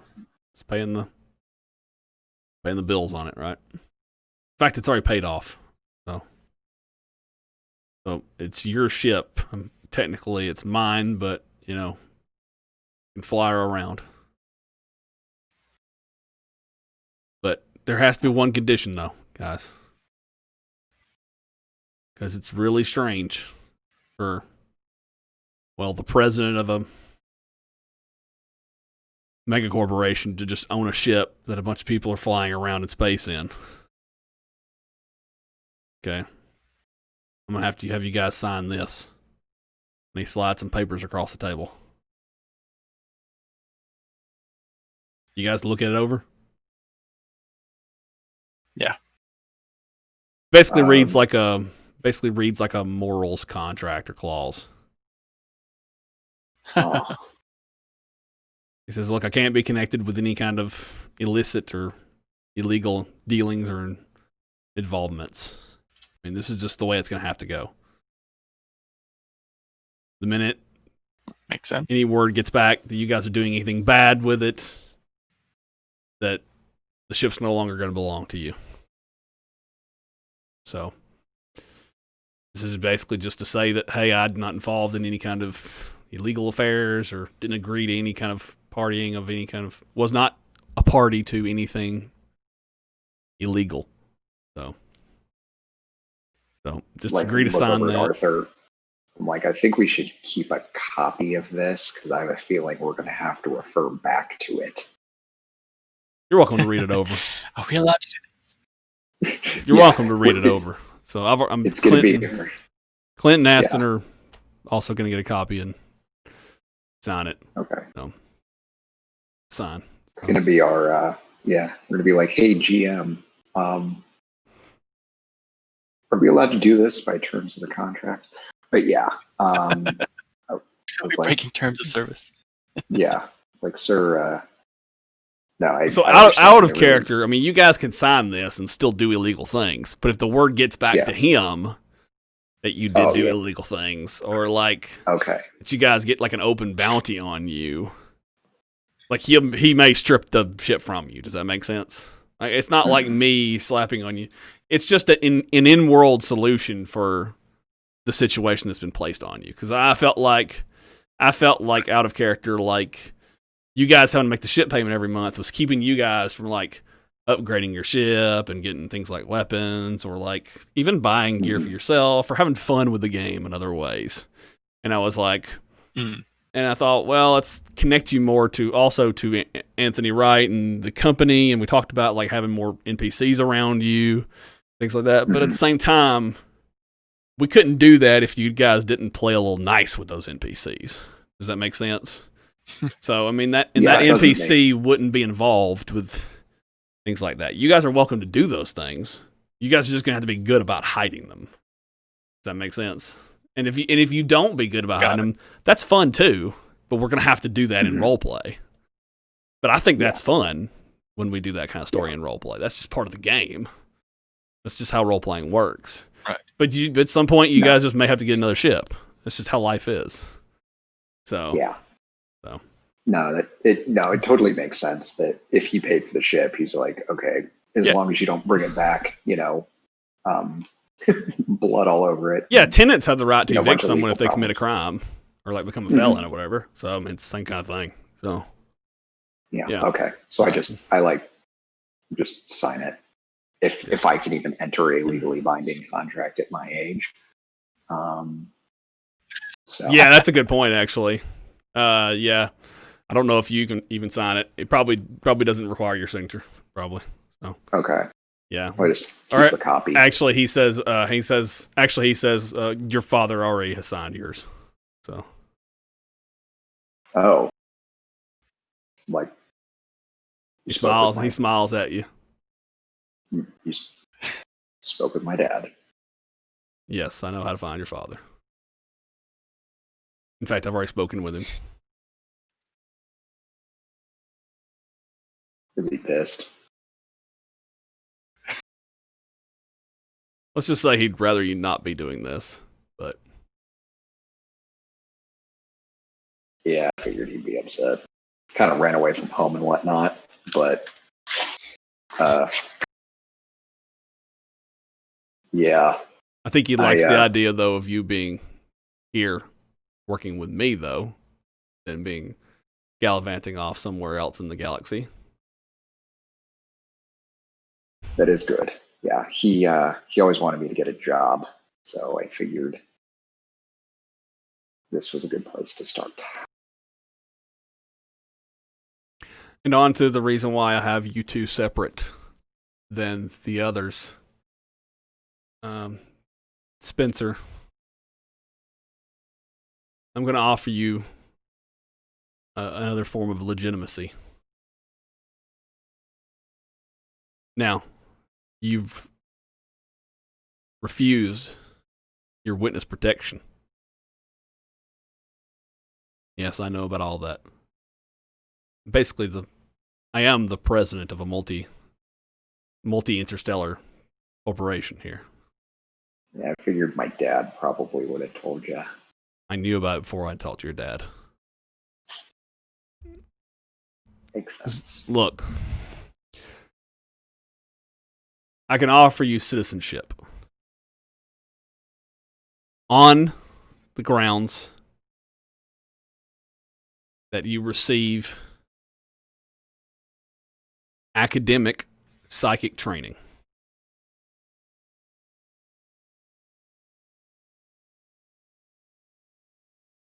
What does that entail? It means that you're no longer a dangerous weapon to the public. Every single sonically capable person or psychically capable person that becomes a citizen of Wright Industries has to either have gone through psychic training previously, academic psychic training, or must undergo psychic academic training.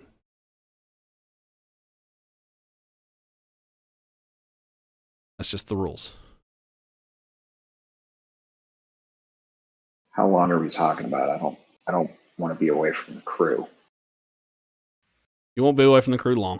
A lot of it can be done remotely, but your time away will just be a matter of months. Okay. We can work it out. Sounds reasonable. And we don't have to do it immediately. Okay. I mean, I definitely wouldn't say no to citizenship, especially. I mean, you already know about my past, so there's no point in rehashing all of that. I mean, is there anything you can do for my dad?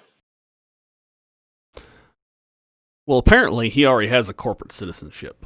So he'll have to rescind his old corporate citizenship. So I'll talk. I'll see what he wants to do. I just hate him, being there on ILR and me having such a sweet deal here. I'm sure we could find a use for a person with his skill set. Okay. Appreciate it, sir. Kind of drink my iced tea.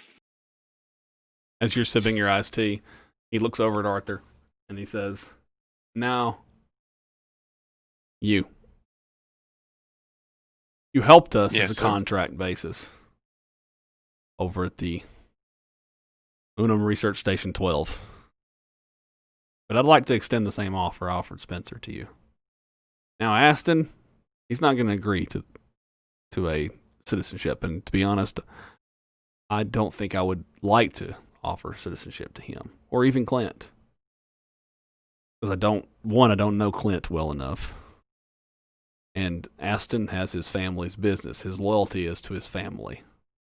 But you are currently on the run from another corporation.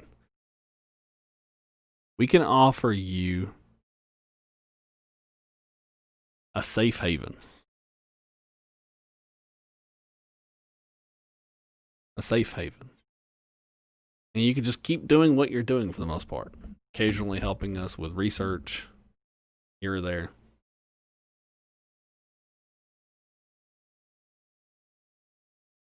No more would no more would Draco Tech be allowed to just hunt you down.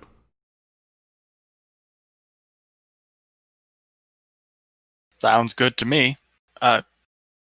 Is Adira, is she under the same sort of contract, or is she a full-fledged citizen now, or? Well, I'm offering you full-fledged citizenship as well. But okay. She has full citizenship. She's a full-time employee. You could take that too if you wanted it. However, hers would also come with a job. I mean, you could take a job like her. You wanted within the company. If you wanted. Would that remove me from my crew, or? Yes, it would. But otherwise, I can still just offer you citizenship. Just call it a favor. And you could work on contract basis. I really appreciate that. I will accept this offer. Let's just say it's because I don't want my contract crew constantly hunted by other corporations. It makes trouble for me. Speaking of which, did Adira debrief you on the attempted kidnapping? She did speak of it a little bit, although she didn't give me many details. Okay. If you could perhaps give me some clarification on it. Well, we don't know a whole lot yet either. We were approached by a couple, we know now were agents, but one specifically was a woman with a bit of green hair, and she hired some pirates. First, she chased us through the ship, tried to kill Adira, it seemed, at one point. And then, anyway, we escaped her, and she left the ship and hired pirates. Anyway, it seems like she is connected with Nexstar. She has a citizenship, but that's about all I could find out. But yeah, we don't have much to go on either. Okay. This is personal for you, being your sister and all. He reaches over to his desk and presses a button. Do you want to handle this?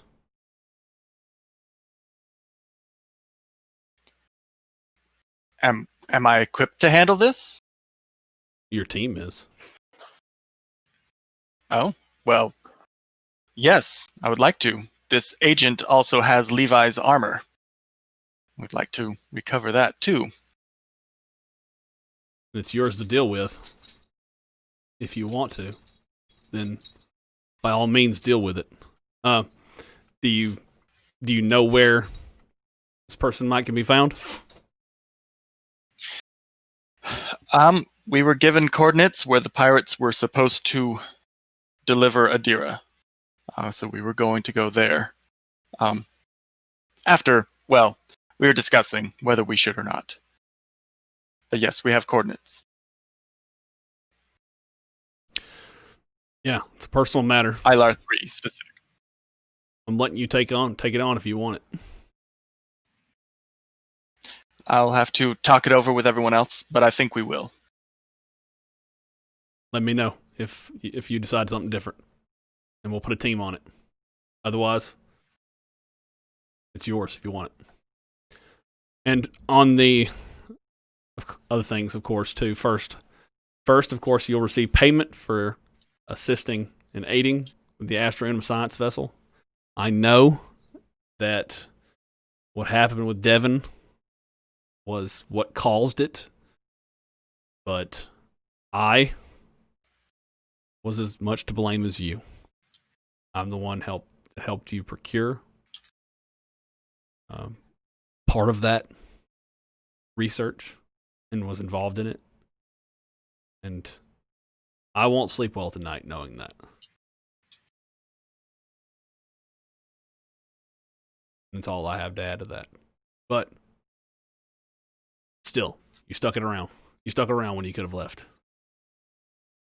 And I remember that. So you'll be paid for that. Is there at least one good thing that came from all this? Well, we'll know once we get everything we can from IDF. The problem is that we have to see if they're willing to give it up. IDF confiscated everything.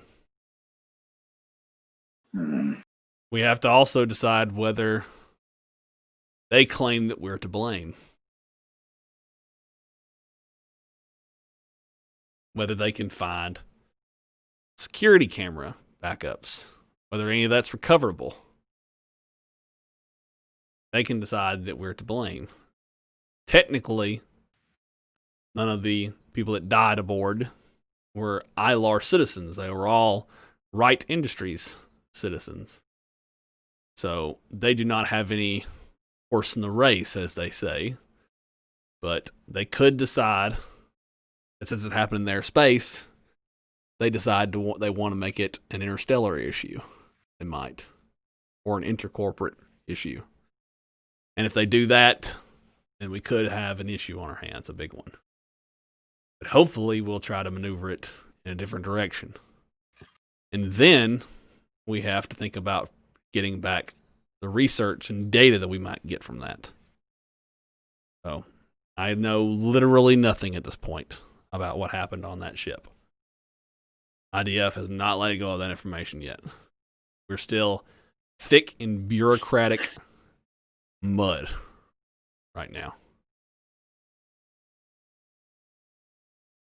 I'm not willing to touch it with espionage. So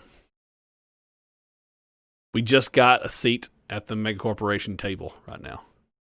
I'm not going to threaten it by taking action against an interstellar nationality, ILAR. However, after you had delivered here at Dira here, I had a job I wanted you to do in Nakoru Prime, on Nakoru Prime, if you were up to it.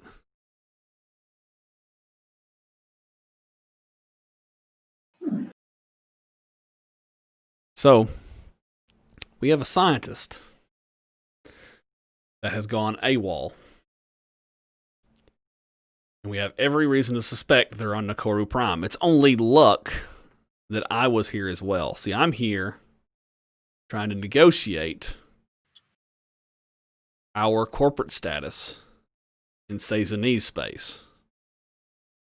See, because we can't, at any point right now, Wright Industries and Astra Unum cannot build or own any territory on Sazanese planets. It's just corporate mess. Sazan is relatively new to the Southern Reach, and they're blocking a lot of these newer megacorporations from getting their toes on their soil. Here's the thing. That's why I'm here. But suddenly we started getting little whispers that one of our scientists who went AWOL about a month ago is here in New Atami.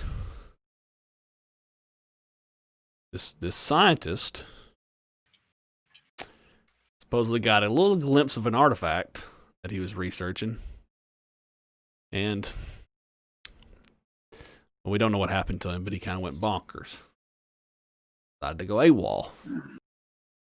We don't really know much more than that. We don't know why he picked this planet, but I mean, I'm suspecting that he picked this planet because he knew that we couldn't set foot on it. Or this or any other Sazanese planet. I'm thinking he's a smart scientist, and that's why he did it. So anyways, that's why I'm thinking he's here. Although he doesn't know, because he's been out of the loop for a month, that I'm sitting out here in space trying to broker a deal. So no Astra Unum or Wright Industries citizens can set foot on that planet. So that's why, before we work out your arrangements to become official citizens, I need you guys to get on that planet and do this one last job for me. So this guy was researching the artifact. An artifact, not the same one that you And- guys acquired. Well, if it's It was anything some kind like the of last one, some kind of tablet thing. I'll send you the research files on it. But he's the only scientist. Oh, and he was psychically capable, by the way. That may be the only reason. That may be the reason why he's the only one affected this way. But anyways, here's the interesting thing. This is probably the reason why he's gotten around without being caught, is that he refused the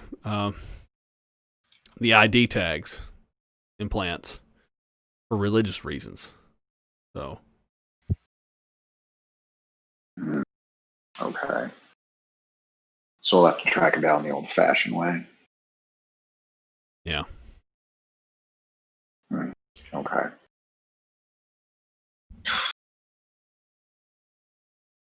So anyways, we suspect he's in New Atami. So I take it you want him and the artifact back. Well, we still have the artifact. He didn't take it. Okay. We need him. He knows too much to be grabbed by another corporation or nationality. So, I mean, obviously, these cameras and microphones are still off. I haven't pressed this button again. Obviously, we prefer him alive. But if the option is him getting away or dead, it's dead. Okay.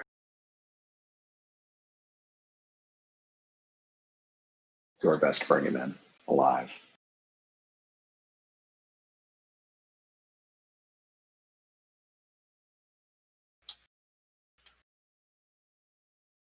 Like I'm sure in the files he gave us, it indicated his abilities and how powerful he is, all that kind of stuff. Yeah, I'm it just, like, indicates flipping it through indicates those. what he can do. Yeah. Okay. He's capable of leaving people in a blanket of confusion. He's capable of making himself capable of putting a perception filter on people where they can't see him. And he's capable of changing his form into different creatures. Oh. Hmm. So confusion, shape change, and what else? Confusion, shape change. A perception filter where people can't see him, Okay. and then the ability to put a blanket of confusion over people. Okay. So the confusion power, invisibility, and shape Yeah, change. I just wrote invisibility. Okay, shape Yeah. change. Okay.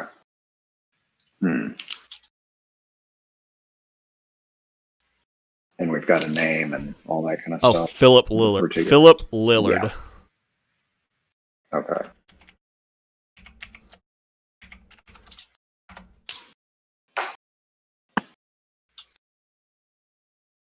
Are you doing the notes, Arthur? I've Are you been doing notes? taking notes, yes. Oh, okay. I don't know if we have. Because I just didn't want to double type. But okay. And then I was also going to ask, just since we're talking about psionics,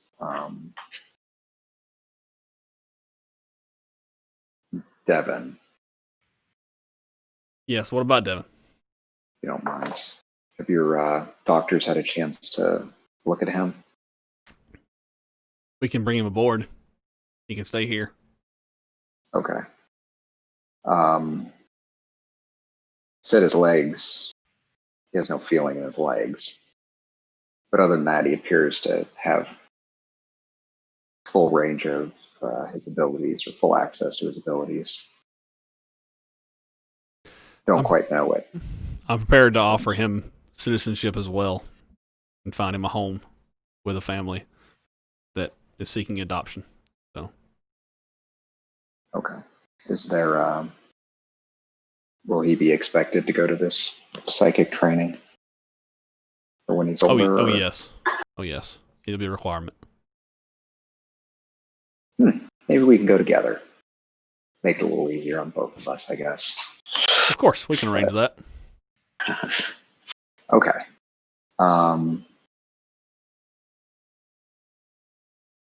Very good. Well, thank you, Mr. Wright.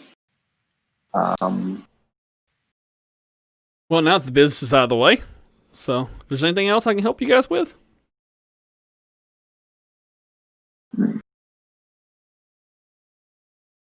Like, I don't know the status of our ship. That's more of a Clint question, but I'm assuming it's good to go. It's pretty beat up.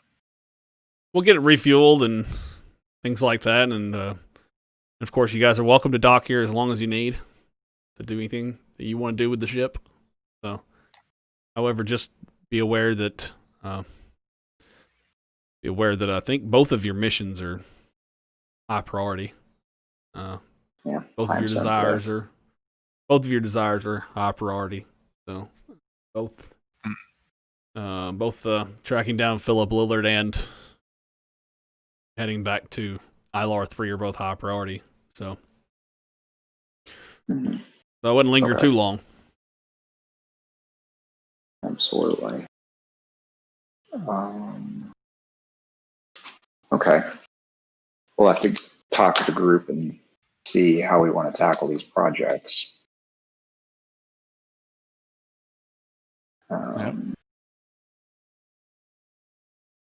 Just making the notes here. He says, well, I'll leave you guys to it then. Regroup with your team. He just kind of shakes both of your hand, and then he kind of ushers you out. Okay. Perfect. Did we, just as a housekeeping thing, you said we got paid? Yes. So each of you guys, if you have a wealth die of D10 or lower, you get a wealth increase. Okay.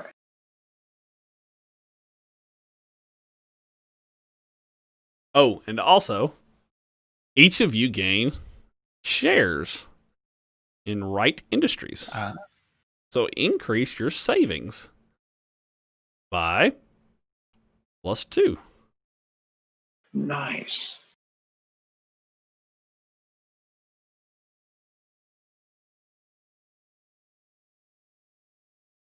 So like Wright Industry stock or something? Yeah.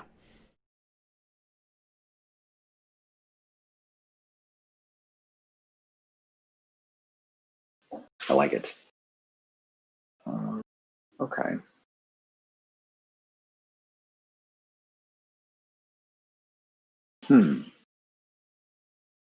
Are there any thoughts on which one of these we want to tackle first? Or are we just going to wait for the whole group?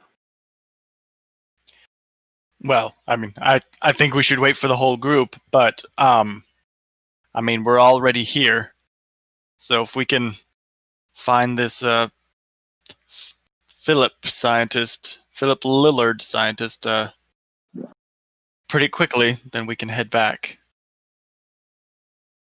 Well, I'll go ahead and tell you that it's probably not going to be a quick thing. So, Yeah. well, it might. Let me rephrase that. It might be quick in game time, but it won't be quick in resolving it as far as like table time. Does that make sense? Yeah. Yeah. So, time of table. So. Well, yeah. I mean, I'm also looking at these powers, and he's going to be a little slippery. But you are right that like leaving now could give Lillard time to escape, right? Like so, because like if you go back to ILR 3, that would be another like 17 to 18 days of travel. And then Right. back here would be another 17 to 18 days. Roughly speaking. I mean, you got to remember the planet's going to move around the sun, so you're going to change. Some of the days are going to change. But, so you're looking at like a month. So the guy could be completely in the wind. So, Right. versus, I mean, just we're doing it certain now he and then going and then losing another 17 days. So, yeah. And we're certain he hasn't left the planet. You don't know. Hmm. You don't know Okay. anything. All you But, I know mean, is they what have- Anthony Wright told you, which is I they suspect looked he's through in that. New Atami. New Atami. Okay, and that's all Yeah. they know. They Yep. don't have any idea where. God. Nope. Okay. Well, it says that. Yeah, it just says that that's all they suspect. They have people inside the city that have spotted someone that looks like, him, and that's it. Okay. The last sighting was like a week ago. So, Okay. and they weren't field agents, so they couldn't really do anything about it. So, Okay. So I think we'll just Okay. wrap early, I guess. So Yeah. Wait. Yeah, because I think we're getting to the point where it's like we need the other guys. yeah. So Yeah. Okay. So All right, cool. So we will wrap up here. Thank you for joining us, everyone. So next session, hopefully, we'll have everyone here with us. Unfortunately, we're not playing next week. Sorry, guys. That's the reason why I really wanted to do this one and everyone be here is because I'm working night shift next week. We just missed so many games. Everybody being sick and everybody's kids being sick and just like. What's funny is I was like so excited these last few weeks. I was like, I've got like 5-6 weeks I could play, and then like And then everybody got everybody gets sick. sick. So yeah, and then we had to cancel so many games. I was like, oh, so I think it's that time in the fall where everybody just starts getting sick every year. yeah. So, but man, what's funny is in preparation for this game, dude, I prepared 5 different stories because there is the potential story of you guys going to that pirate stash, the coordinates of you guys going to the gangers that y'all grab the stuff off of. Then there is y'all going to the Dearest Pursuers, the next star. Then there is looking for the New Atami scientist. Then there is something on Ilar y'all don't know about yet, but it's something related to Aston. And then there is crap! I even forgot what the other one. Hold on, So much. Game Master. Hold on, Game Have to Master has to deliver look it the up. prisoner. Oh yeah, we still Delivering the gotta get rid of prisoner our is just prisoner. delivering the prisoner, I think. Yeah. Oh, okay. Although I may come up with something for that. Oh, and then there's something else related to Brax Courtney Enterprises on Nakoro Prime. So I mean, there's 5 stories that I had to prepare. So I was like, I don't know That's which one funny they're gonna because- fucking do. So I spent so much time preparing, which for me, I don't spend a lot of time preparing games, right? Like I say a lot of times. So like I'll spend, I guess about 5 hours, maybe 4 hours for a 3-hour session, I guess. I don't know. Is that a lot? And you guys are GMs. Sounds like a lot. Does it sound like a lot to you? I know a lot of GMs that'll spend like way more time. But that's thorough. Well, actually, I can't even say that's an accurate amount of time, actually, because I spent probably 5-6 hours preparing this session, and that was 5 stories. So that's not even an accurate measure. So I might normally spend like 3 hours preparing a 3-hour session. So about half, like the same amount of time preparing as I do for a session. Well, So that's pretty. Yeah, but I mean, it was slightly less than an hour for each plot thread, so that's not bad. Yeah. So, but some people spend way more than I do. Like way It's more crazy than you I do. mentioned that. It's crazy you mentioned that because I was actually counting as you were going along. You're like, oh, you could do this or do this or do this. I'm like, how much material does he have? And then now, come to find out, you have like more than I even thought you had. Yeah. Well, the Which is thing funny. with Fantasy Grounds, main things you really need are maps and PCs, right? And like I think I'm a pretty good GM about coming up with like stories off the top of my head, like story beats and like things like that. But Or at least I think I am. There's a difference between whether I think I am and whether I actually am. But like as far as NPCs and maps and things like that, I have to deliver that. Like I have to have that ready. Otherwise, the visual element's not going to deliver. So that kind of stuff I can't do. Like when I played in person, like at a table, like I would sometimes like literally just like sit down with a piece of notepaper and just jot down like 10 sentences, and I'd be done. I can't do that anymore when I play on Fantasy Grounds. So I mean, so it's not the old days. There's definitely some prep with Fantasy Grounds. So, it's good. Don't get me wrong, the end product is good, but I definitely like some people are like, man, I love Fantasy Grounds because there's like no prep, and I'm like, you ran role playing games different than I did. So, but most of these people play D&D, right? Where they just like drag and drop monsters or something like that. So but I didn't play much D&D, right? So I played games like GURPS and Savage Worlds where like I just decide this guy has 17 hit points and this guy has a dodge of 19, or if it's GURPS, or that's a really high dodge, but like 13 or something like that, or like a broadsword of 14, and then I just rolled it. I just made up a number. And then just called it a day, So, or like if it was like a Savage Worlds character, for example, I just said, what makes sense for a fighting for a ganger? A D8 makes sense, or a D6. So you can't. Well, you don't have pre-built stuff that you can just drag and drop, like drag goblin. Well, and you didn't need to really, like when you're playing in person, right? So right. So, but. Well, even when I played, say, D&D, for example, like I would just keep just little sticky tabs. You ever seen those with the little? And I would stick them in the monster manual. Like you'd see my monster manual be full of sticky tabs, and I'd move them at the end of at the beginning of each session. I'd just put like 6 or 7 of them, and I would number them, and then I'd have like a piece of paper with just like each one numbered to each monster, and so I'd be like, okay, I need 1, 2, and 3 for this fight. And I'd just quickly be like, 1, 2, and 3 for this fight. And I'd just keep switching between them. Or I'd print off the page. So it wasn't that hard. But different people play different ways, But if it was like a human or something like that, I would just be like, okay, he decides, like, I decide he has 30 hit points, and he has armor class 16, and he has, like, +7 to attack. It's just how I ran. But or if it was like an orc or a goblin, I don't really need a NPC stat block for an orc or a goblin. It's different if you're running a mind flayer. So you kind of want to. Well, because goblins are like, okay, 1 hit and they're down, and whatever. Yeah. Or if you play with them enough, you probably have that stuff memorized, like 6 hit points. And, well, you memorize stuff like, kobolds have pack tactics and that kind of stuff, and if you play 5e, like or like a setting long enough, it kind of makes you miss like the old days of like say 1st edition or 2nd edition, when like pretty much the only difference between a monster is what its Thaco was and what its hit dice was, right? I mean, that was most monsters in the book, their only difference was their Thaco and their hit dice. Like unless it was a special monster, right?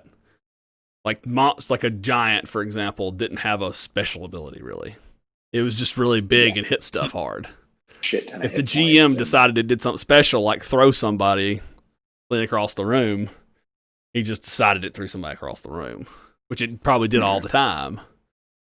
Yeah. But it just didn't have something on its sheet that represented that. So you didn't have to memorize like different sheets, No. Yeah, they just sort of do a base amount of damage. It just had like 90 hit points and like 12 hit dice and like plus 9 hit to hit or something like that, and dealt like like 30 damage, So I think the only thing that really made them unique was the various saves. I think was the biggest thing for a lot of monsters. That's true. That's like, point. They save against. Yeah, but that's where the unique Yeah, because there was like a billion different types of saves. I forgot and about then, all the like, goddamn saves. spell-like abilities. Yeah, there was like 6 different saves, but not ability check linked. It's like save versus death and save versus spell and save versus poison and all sorts of weird shit. Yeah. Were they not linked to any ability? I can't remember. I don't. Yeah, that's believe. right. They were not for monsters. In characters, they were based on your class. Yeah, on characters, they were based on class. In monsters, they were based on your monster type, weren't they? Yeah. I think so, yeah. Yeah. So, like, dragons had weird saves and Yeah. demons had weird saves. The only thing that sucked about demons, their special thing was they could teleport in other demons. Yeah. Yeah. So, yeah, so they sometimes have weird stuff, but yeah. They had that in 3rd edition. I had that in 3rd edition. I can't remember. Matt, do you know? Do demons still have that ability in 5th edition? You know, The ability to do what? teleport in other demons. Or gate them in. I haven't encountered that many demons. I want to say some of the higher level ones can, but I think you have to be higher level, because I think in 2nd edition it was like even imps could do it. Now I think it's specifically something that like the big guys can do. Yeah, in the old editions and in 3rd edition, you could be like a low level one. It's just like a really low chance. Yeah. Well, there was really low chance, but I think even like mid-level demons, it's like, oh, there's a 1% chance they summon like a pit fiend or something, and then you're like, that's not in 3rd edition, but yeah, in 1st edition, 2nd edition, like first and 2nd edition, yeah, that was the thing. You're like, I'm fighting a closet. I like certain things about 1st edition. I loved it. Like, it was just so fucking awesome, man. You're just like, man. You go from like fighting an imp, but I love the randomness like of the old edition sometimes. Like, we were playing one 1st edition game, and if Mark Accardi later watches this, I want to play that goddamn game again. So, but like, we didn't finish it for some reason, like, because my work schedule, 4 on 4 off, right? Mm-hmm. So like, they were playing the campaign when I wasn't there, right? And so I'd miss 4 weeks, and then I'd come back, and like, I was having a blast, right? I was loving it. I got a Staff of the Magi, dude. And I was like, the last week I played, I got a Staff of the Magi, and I was like facing down winter wolves, and I was like, oh, this is fucking awesome, right? And then I was like, oh, this is the last week I played though, and I went off for 4 weeks, and I came back, and they're like, oh, we're not playing 1st edition anymore. And I'm like, you guys, I just wanted to curse. I wanted to cuss them out so bad, dude. I was like, my last game, I was just got a Staff of the Magi. What the? So they just decided to play something different while I was gone. I'm like, so that's why. And so, Matt, if you ever wonder why I always GM, it's because of that. My work schedule, when I be a player, means that I got effed over like that. So for 4 weeks straight. So I miss games, and I come back, and they're playing something totally different. And I'm just like, why do I even get invested in my characters? So never even got to use it. Oh, God. It's like when I left that campaign, and my character was literally walking out into the snow about to fight winter wolves. And then that game ended that night. And I came back, and the campaign was over. I was like, no! So. Oh, that sucks. Anyway, yeah, you got to watch that with certainty. So, but anyways, we're going to wrap it up here, everybody. We got off tracks, but anyway, so we're going to wrap it up here. Thank you for watching. You can find later on YouTube. You can check us out there. Leave a follow there. We can always use subscribers and followers there. You can also leave us a follow here. So, but anyways, thank you for watching. Bye.